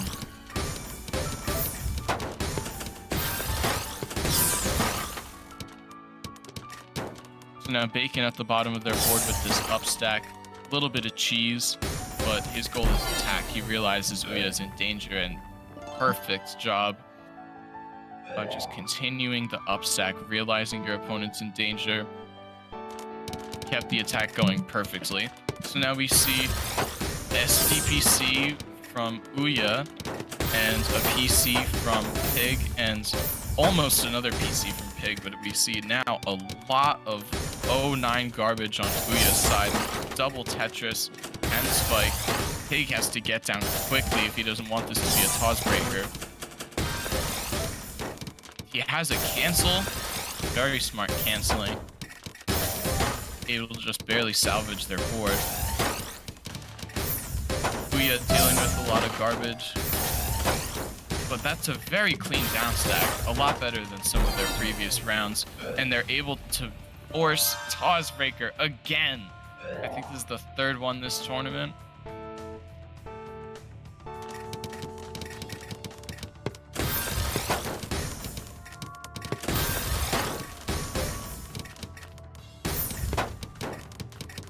Ouya now building SDPC spin. Pig, very questionable upstack. This spike could just be too much. Ouya could take the round right here, and that's it. Ouya wins just off of SDPC spin. A questionable opener for Pig. Their U-rank TAWS run is over. Good luck in TAWS U, Pig. Good luck in losers finals, Ouya.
The players are going to take a small break before we get into losers.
Yes, it is time for everyone to drink water.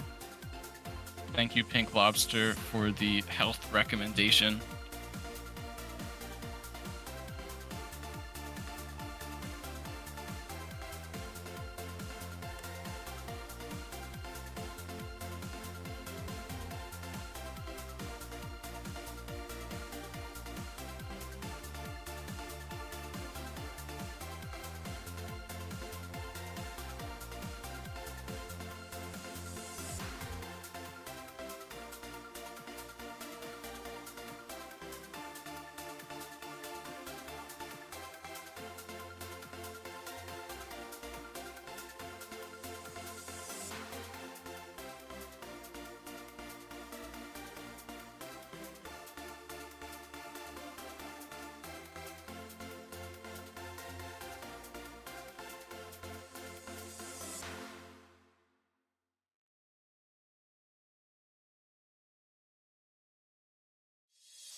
losers finals now.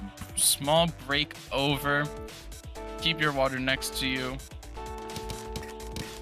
Stay hydrated, but we're watching Tetrio now. Losers finals, exciting game. This is going to be a good game between Ouya and Nigeria. We see in this opener phase, SDPC spin Ouya into a clean counter spike.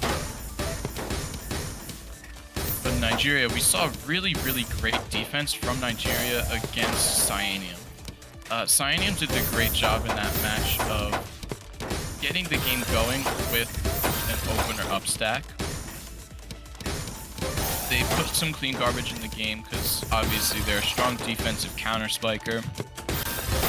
But then at the same time, Nigeria, instead of giving a counter spike to Cyanium and just dying to Cyanium's counter spike, he was able to do a great job with just like a pure defensive stall game.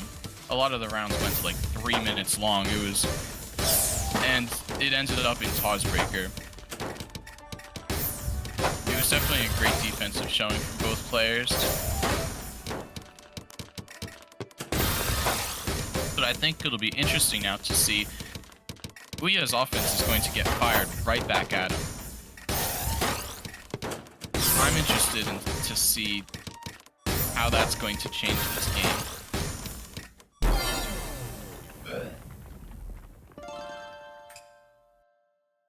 So Nigeria just, again, with strong defense.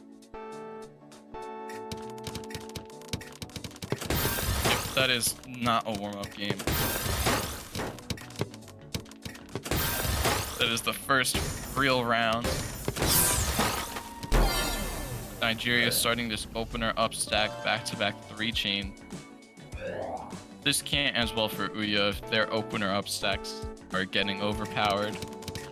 That's going to be the main source of their offense.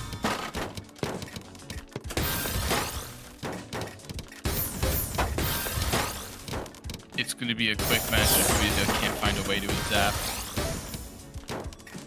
So now Nigeria with like a massive amount of clean garbage on their board. Great opener counter spike from Ouya.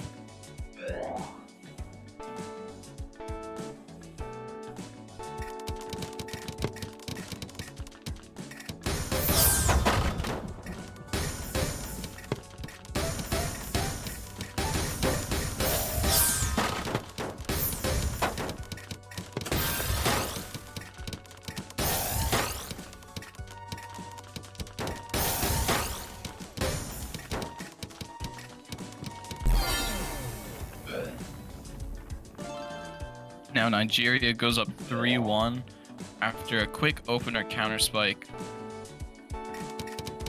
Didn't even have time to say anything, that was just such a quick round. Ouya now building stick spin, Nigeria with SDPC spin. Two very similar openers. Nigeria gets good RNG and maybe not the wisest upstacking. Can't take full advantage of the fact that they got just an incredible clean garbage well right where they wanted it. But it's still going to be 130 APM for Nigeria. Losers finals is going very quickly. It's just opener up stacks and opener counter spikes, and that's it. Someone is winning the round there. Ouya is playing too aggressively to make this match go on any longer. Either Ouya wins with offense or Nigeria wins with defense. That's it. Ouya is getting PCs now. Gonna make this match 4-2 now. Ouya needs to start a comeback. 120 APM. Great game we're seeing.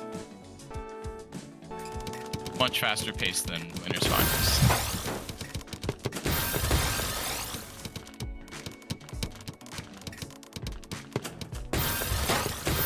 Now Ouya against C-spin opener. Big spike. Nigeria, that's such a clean TKI up stack. Gonna transition it perfectly into the 6-3 down stack counter spike, whatever.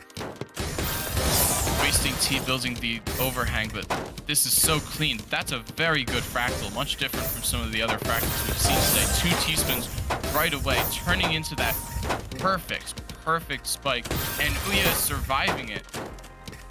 After I've said their biggest strength was their upstacking, they survived that whole fractal counter spike sequence. Nigeria had 100 APM and Uya survived, but they can't get the down stack. They canceled lines. They just barely survived, but they couldn't turn it into a counter spike, and that's going to be the match. Nigeria wins 5-2, and we have finals. Nigeria wants a rematch with Cyanium after their close TAWS breaker in winners finals. My God, that was a quick, exciting match.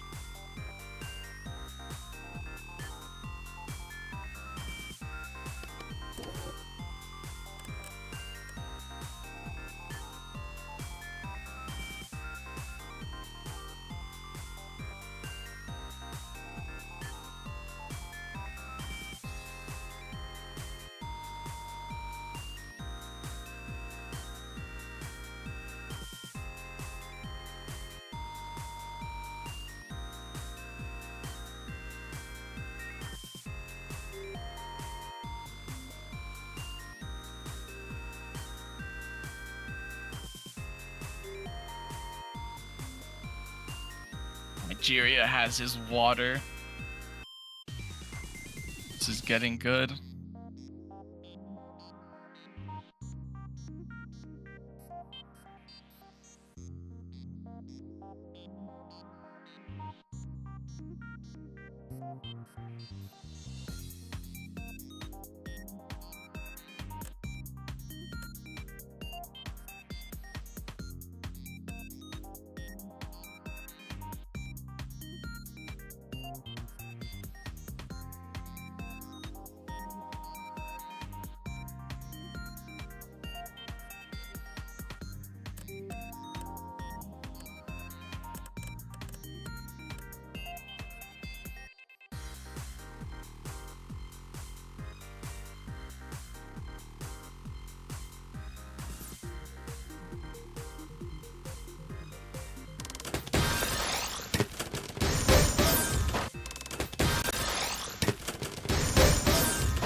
All right, grand finals time. Cyanium versus Nigeria. Winners finals rematch. All right, instead of looking at the stats, because we already did that, let's look at the previous match. Winners finals. These two played in winners finals, and it was a slow grind. Very long match. A lot of the rounds lasted maybe 3 minutes long, 2 minutes. The short rounds were 1 minute long. Like it was not a fast match. And both players, they wanted to keep the game clean. It wasn't a lot of cheese, but both players they didn't want to send each other that much clean garbage because they both knew that their opponent was a very good counter spiker.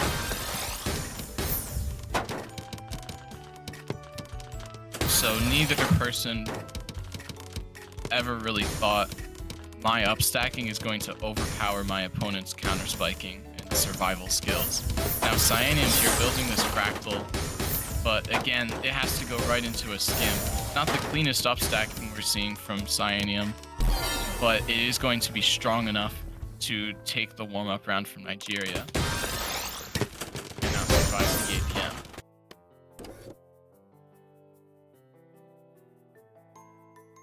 I think we could see a very similar match again, where both players want to play defensively.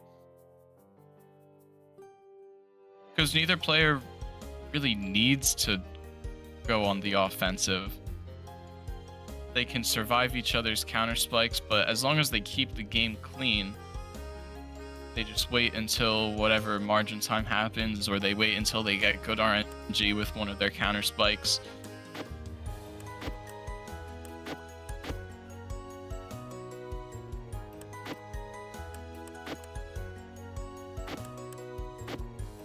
Defense versus defense. We'll see how this game goes. It's definitely not going to be as fast as the losers finals match. Some might find it less exciting.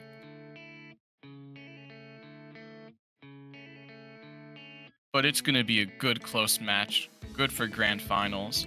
And who knows, we could see a bracket reset here if Nigeria wants to keep up this momentum from their last game.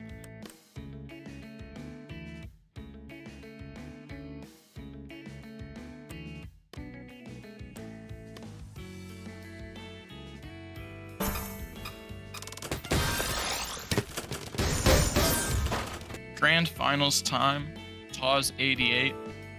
Cyanium from the winner's bracket, Nigeria from the loser's bracket. Cyanium, if they win this set, they win the tournament. If Nigeria wins, we get a bracket reset, and that means they're going to play one more set against each other. The winner takes the whole tournament. Nigeria, very clean opener, just great counter spike too, and they're transitioning it into this T-spin. Going to start an up stack. That was just an incredible round from Nigeria. First to 7 now. So this is a longer set than winners finals. Nigeria, they were building SDPC spin, but they made an interesting little floating T-spin on top as Cyanium gets this strong down stack counter spike. Again, with these players, when you send clean garbage, you're gonna get it back right away.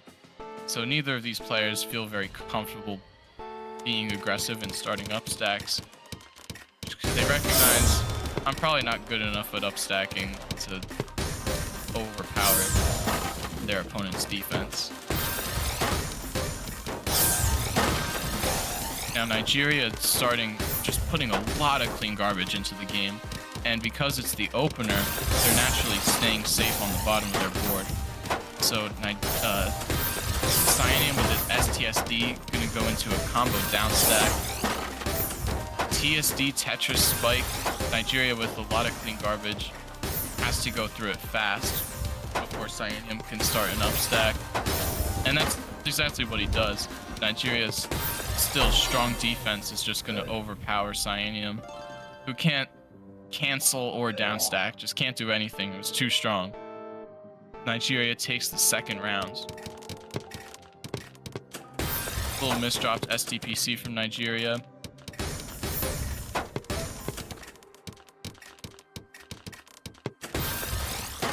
Now he's hesitant, doesn't really know how to transition into an up stack or a down stack, whatever. He's just gonna wait to see what Cyanium does.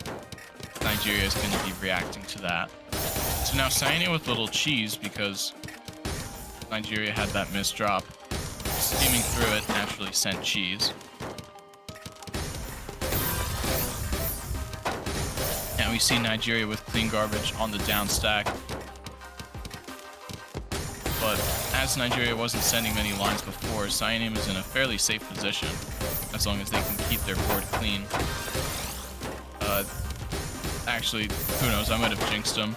They're not in the safest position right now. They have a lot of cheese on their board. Still, and Nigeria is continuing to keep their board clean, continuing to get counter spikes. Just consistent, strong defense from Nigeria.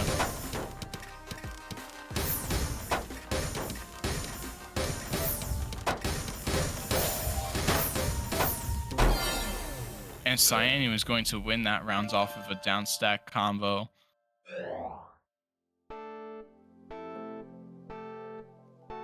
That round was different from the others because it had a lot more cheese in it. In previous rounds, we've seen clean garbage go back and forth, but really not that much clean. So now we see again clean garbage. Cyanium, very messy T-spin single. I'm not too sure what they were trying to accomplish with that. And they've just put themselves in pure cleanup defense panic mode as Nigeria is still chilling at the bottom of their board. Gonna get this up stack, and that's gonna be enough APM to take the third round, go up 3-2.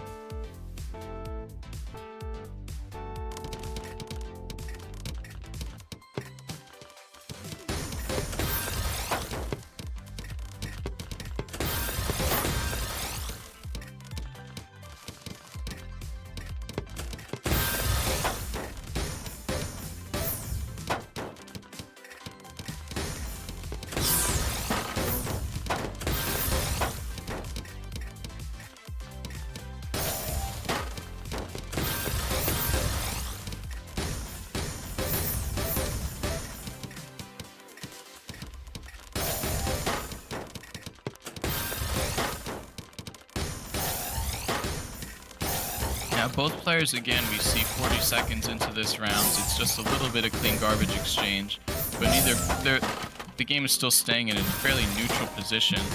And this round was decided off. Cyanium was just able to get their downstack counter spike off faster than Nigeria was.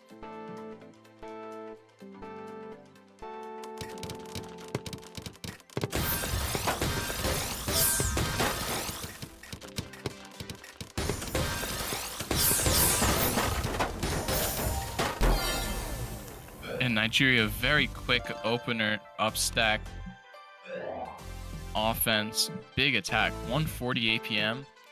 So now they're up 4-3 in this first to 7 match. Cyanium with this TKI now looking to see how are they going to transition into an upstack. Nigeria now on the counter spike.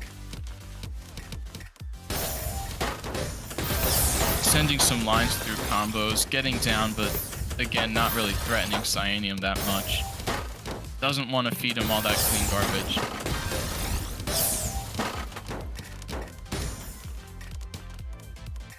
Because neither player is really confident in their ability to just take control of the game and win off of one upstack.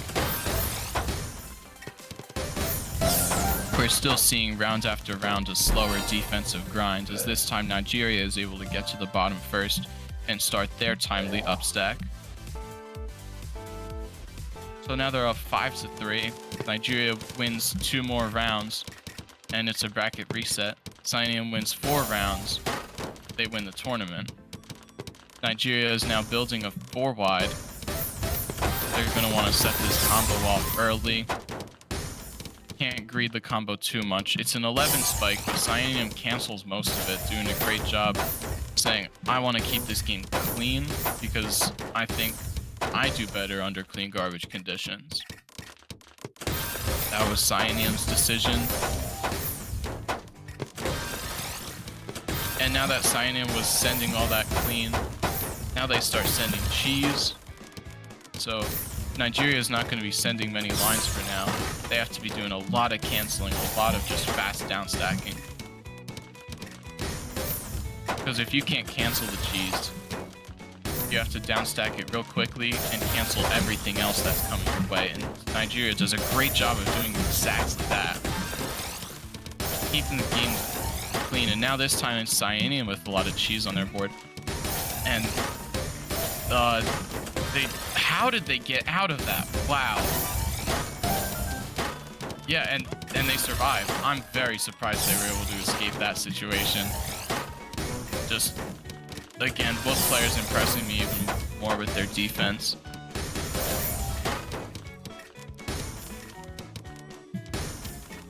We're seeing fairly consistent, steady APM from both players, around 60, sometimes 70. In the openers, they're reaching like 100 APM, but that's to be expected. Now Cyanium wants to keep the match close, 5-4.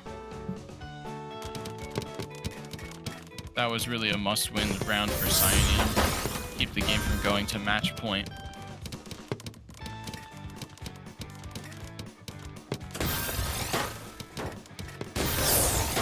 Now Cyanium with the messy-looking upstack, going to turn it into a T-spin triple and just start down stacking. Now Nigeria canceling a little bit of that clean garbage. Both players staying low on their boards. Nigeria is the first one to attack, putting some clean garbage on Cyanium's board. And Cyanium, playing defense, doesn't really want to send it back. It's just kind of canceling it. Continuing this theme of a slow defensive grind from both players now. Nigeria, because Cyanium wasn't sending many lines, Nigeria was all by himself, able to start an upstack, but he just couldn't. Wasn't able to capitalize off of Cyanium's, in my opinion, just being too passive. Back to a slow defensive grind that we've seen since the winner's final set. These two players are in a very even matchup, very similar matchup in both playstyle and skill.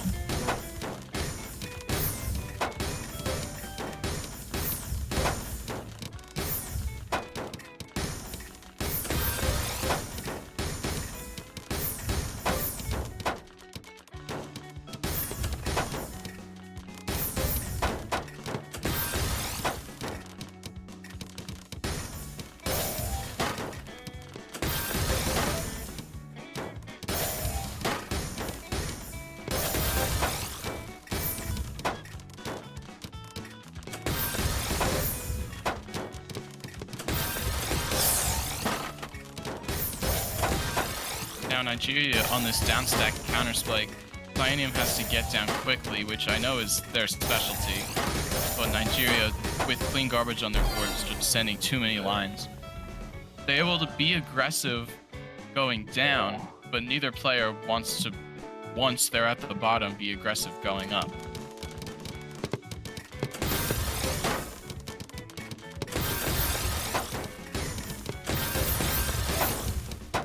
Now Nigeria, I like what I'm seeing with this LST stack here.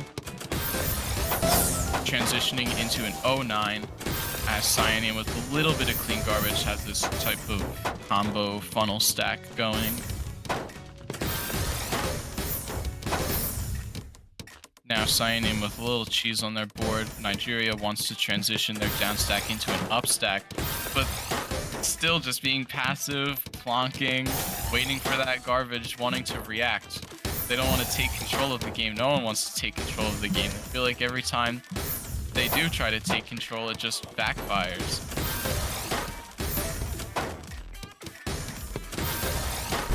Very contrary to what we were seeing in some of the earlier games, especially in Ouya's games, because they were a strong upstacker. And also with Pink Lobster as well, when they had the speed advantage. This is a very different type of match than what we were seeing earlier. I could repeat myself 100 times saying this is a very close, slow defensive grind. But I think you all get the point. Now Cyaneum with a very clean board is going to be able to do this T-spin Tetra Spike to open up their garbage. And not the best up stack afterwards, but that's going to get the TAWS breaker again. Now it's grand finals. Nigeria wins. They make it a bracket reset. Cyaneum wins. They win 2 close TAWS breaker sets to win TAWS 88. That would be wild.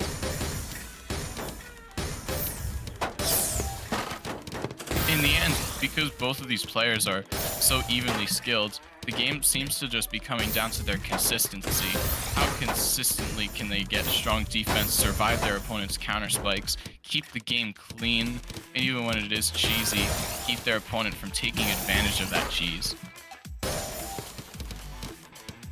That consistency is going to really be what decides this game.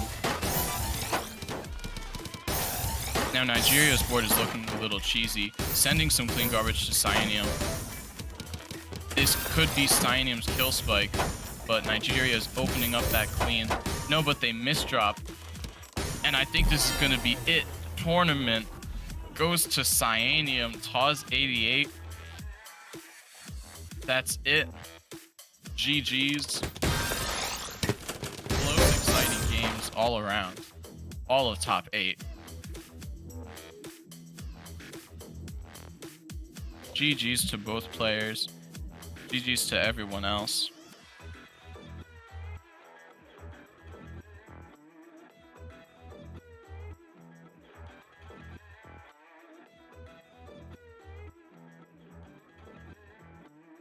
Very awesome match.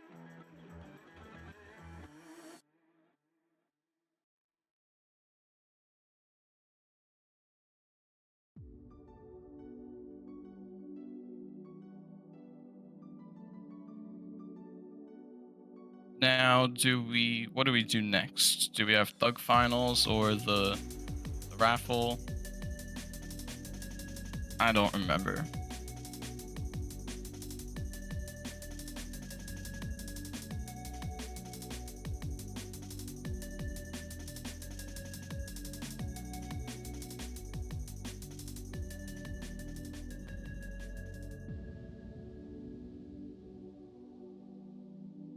Okay, it's the raffle next. We're gonna get that set up.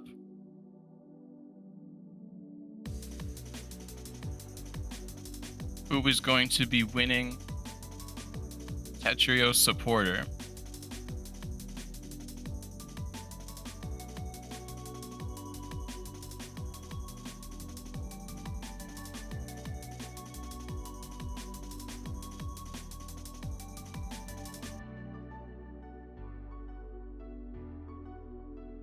All right, chat, let's just talk for a moment.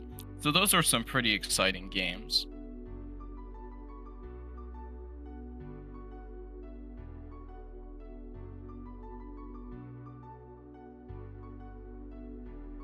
We saw a lot of different play styles as well. The two winners finals matches, or the winners finals and grand finals match between Nigeria and Cyaneum. Strong defensive match, but then earlier rounds, like even losers finals, some of the later losers bracket matches with strong offensive matches, big up stacks.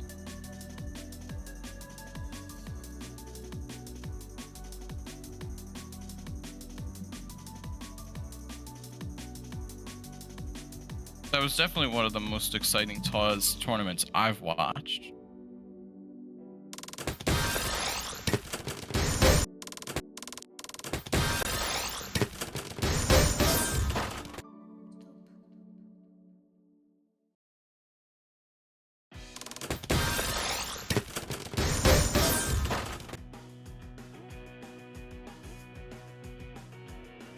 Oh, here we go. Here's the raffle.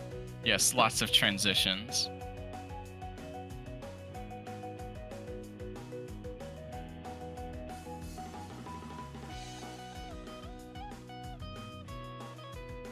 Here we got the list of names, everyone who can win, who's gonna get Tetrio supporter.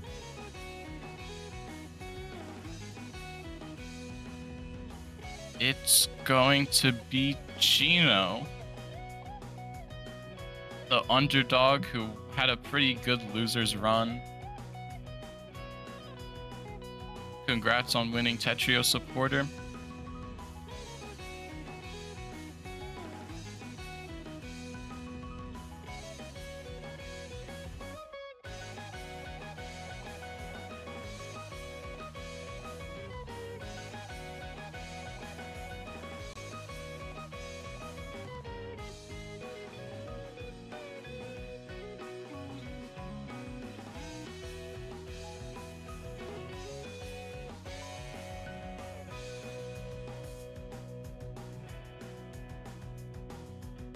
Alright, so if I remember correctly, we do have a Thug Finals match.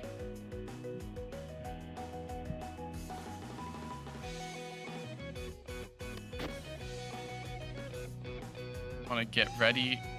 No Thug Finals?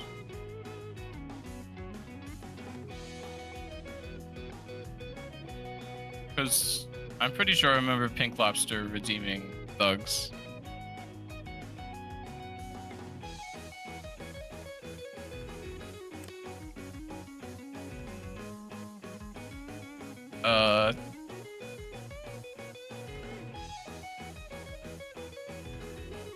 Did you reject your own Thug Finals request?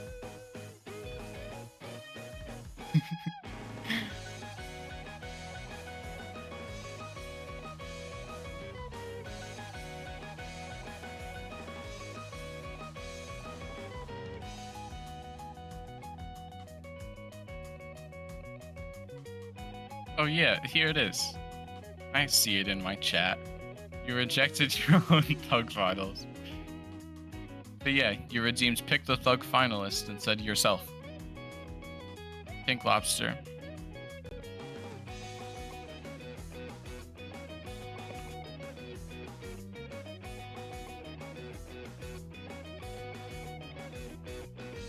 There's no way you...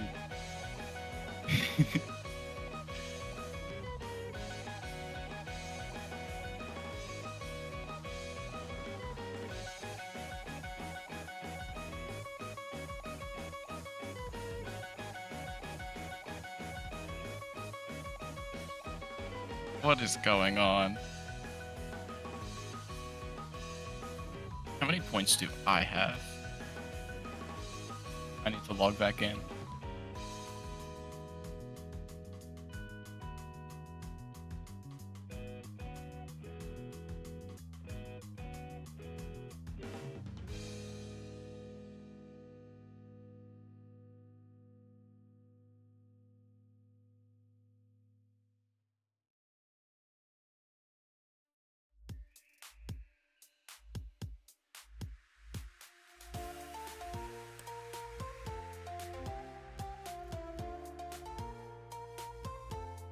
Anyway, our next TAWS tournament will be in pretty much exactly 5 hours. TAWS America 52.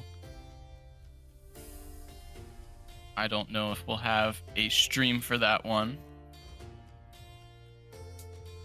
But after this Thug Finals match,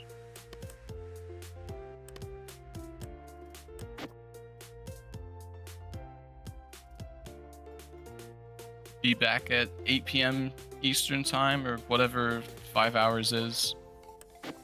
I would be plotting something if I could switch again, but two-factor authentication is being weird. But yes, I was going to plot something. All right, Thug Finals.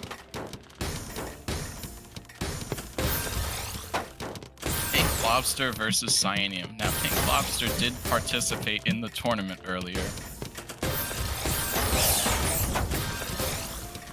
They were the 3 seed, the higher TR than Cyanium. Big multiplier. Well, not that big. Cyanium just kind of brushes it off. But it looks like a big spike from Pink Lobster as Cyanium misdrops.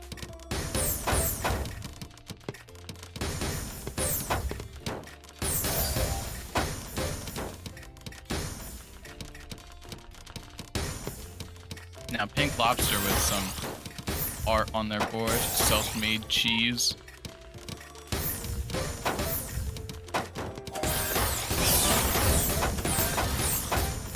Cyanium gets a big 20 spike, but Pink Lobster is able to cancel it.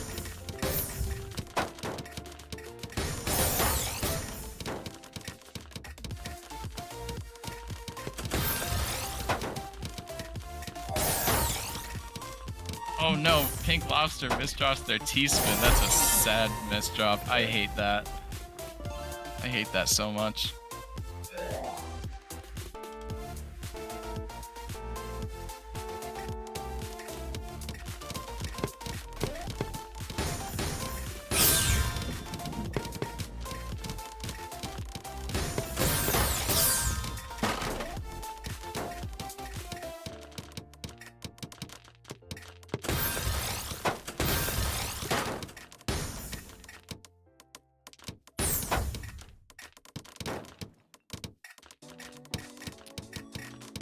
Honestly, I don't know what to say about these boards, because both players have just really messy looking T-spins. Not the smartest stacking decisions, but if you think it looks cool, cool.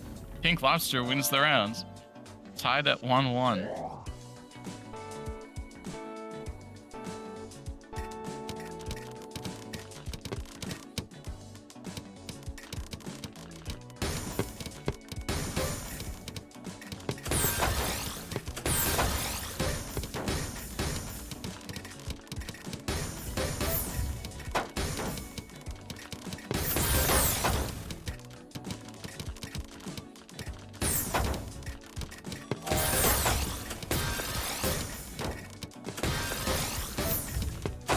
Lobsters, a lot of cheese on their board.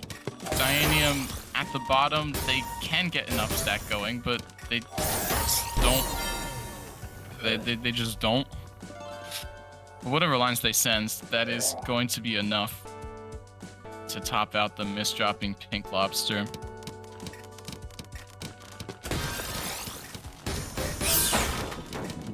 Cyanium gets a PC. Again, we see they can play very aggressively, sending clean garbage in the opener phase because they realize they're safe whatever counter spike, they'll be able to survive. But then once they're in mid game, they really don't feel comfortable building a big up stack. They'll send clean, get clean back, and they'll get counter spikes. And we saw in grand finals, those counter spikes, they still weren't that aggressive on them, trying to make them kill spikes.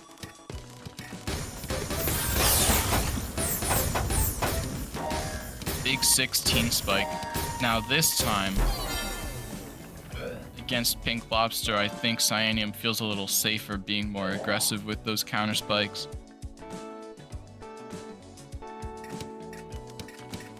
But again, something we're not seeing much from either of these players is once they get a counter spike, transitioning into a strong up stack. Taking the spike and continuing with follow-up attack, really making sure that spike, you're not recovering from it.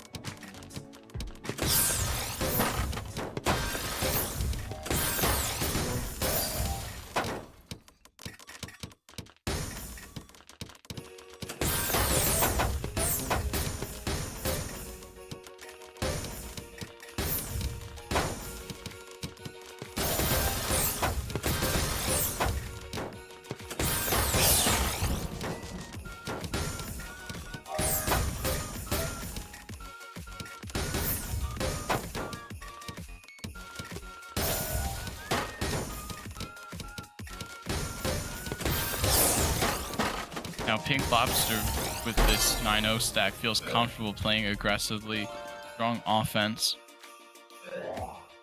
That's one of the major differences between like these SS ranked players and the high level, high U and X ranked players is when they up stack, it's how they up stack. That's the difference. Because everyone recognizes the right times to upstack. If you're dealing with a lot of garbage, you're gonna downstack, you're not gonna upstack.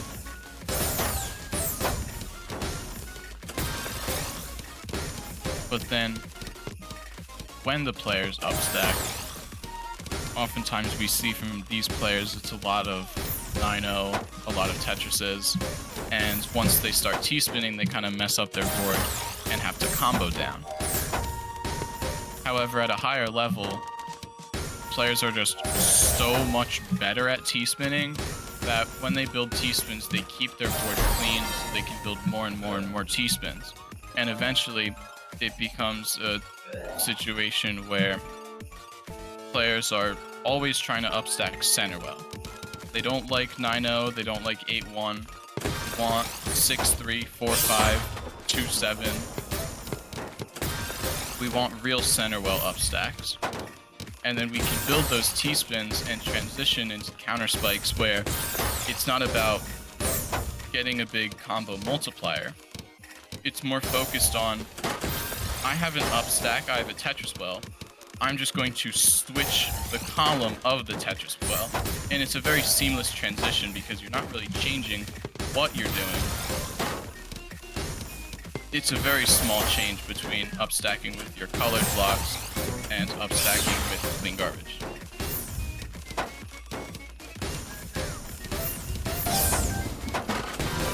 That's where some players call it APM stacking, where it doesn't really matter if you're using your own upstack or if you're using the clean garbage. It's all the same type of thing. It's just intense pressure that whatever your opponent does, they're probably just gonna die.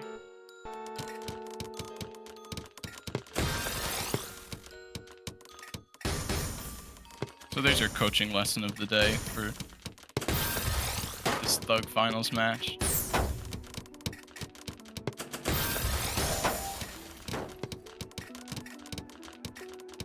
If you want to get stronger offense, get better at your center well up stacks, finding cleaner T-spins. Because finding cleaner T-spins is going to lead you to better up stacks, and then easier transitions into down stacking.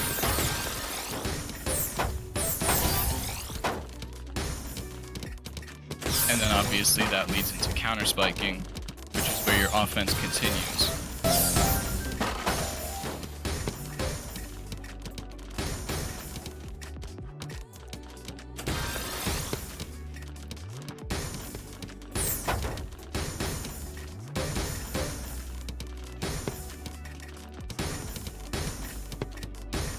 So now Cyanium is up 4-3. They have some clean garbage on their board. Pink Lobster at the bottom is just kind of skimming, dealing with this cheese that they're getting. They want to cancel all the cheese that they can. Just get down to a safe position, make the game clean again. Because if they're dealing with cheese and Cyanium is upstacking, sending clean, obviously that doesn't end well. Because you just have no attack material.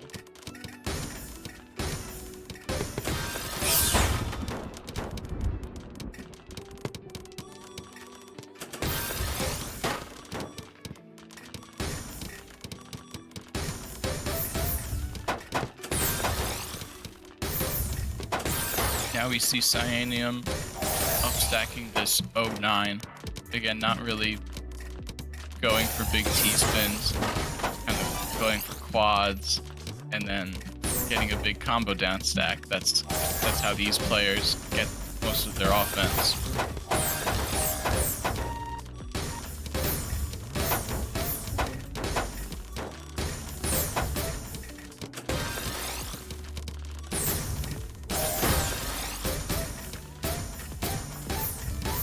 Now Pink Lobster, 6 combo down stack. Gonna open up this clean garbage that they're getting from Cyanium. But now Pink Lobster just made the whole game much cheesier. So it should slow down Cyanium's offense, but Pink Lobster can't recover, get through their own cheese first. It could end up being really bad for them. As once the game is cheesy, a cheesy game is all about who can get the big attack first, who can get down and get into an upstack first. So if you're not in a position where you will get the upstack first, your goal is to just cancel as many lines as possible while going down. Canceling all those lines just makes it easier to go down, and it makes it easier to fight off your opponent's upstacking. So that once you do get down, if your opponent is sending you clean garbage now, you can be ready to counter spike. That canceling is so important when you're dealing with cheese. Because you'll never be able to downstack all the cheese. I mean, just play that survival mode on J-Stress. You're only getting 60 APM of cheese, but because you can't cancel it, you die after like not even a minute.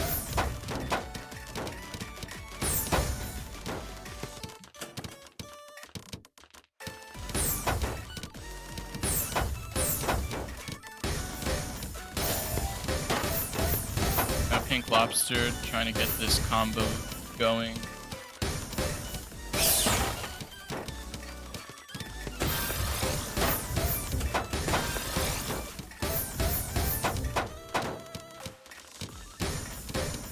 This is definitely a much cheesier game than the other matches we were seeing.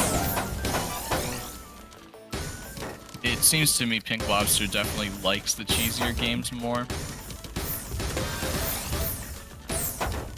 Especially now, they're playing with a small speed advantage, which that can mean a lot in a cheesier game. And because neither of these players are the best at T-spinning, they're also they're not the best at canceling. And I just explained the whole importance of canceling in cheesy games. So now that Pink Lobster is the one getting the attack off first, see how just that one attack in a cheesy game that's it. That takes the whole round. Just 110 spike. So different from what we saw in the grand final sets, where the game was cleaner. And because of both players' strong defense, they could get a lot of big spikes, but it doesn't really mean anything.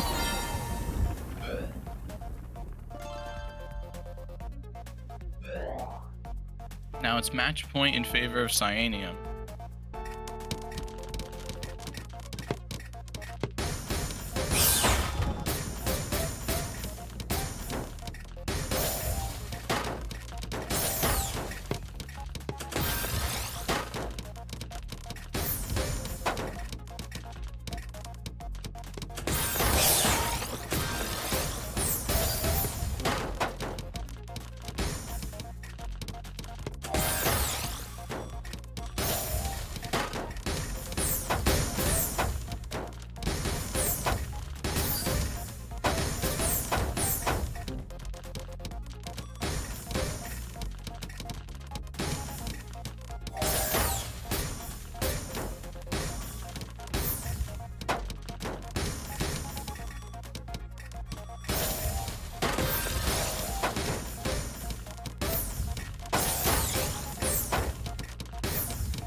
And now Cyanium wins Thug Finals after another cheesier, lower match.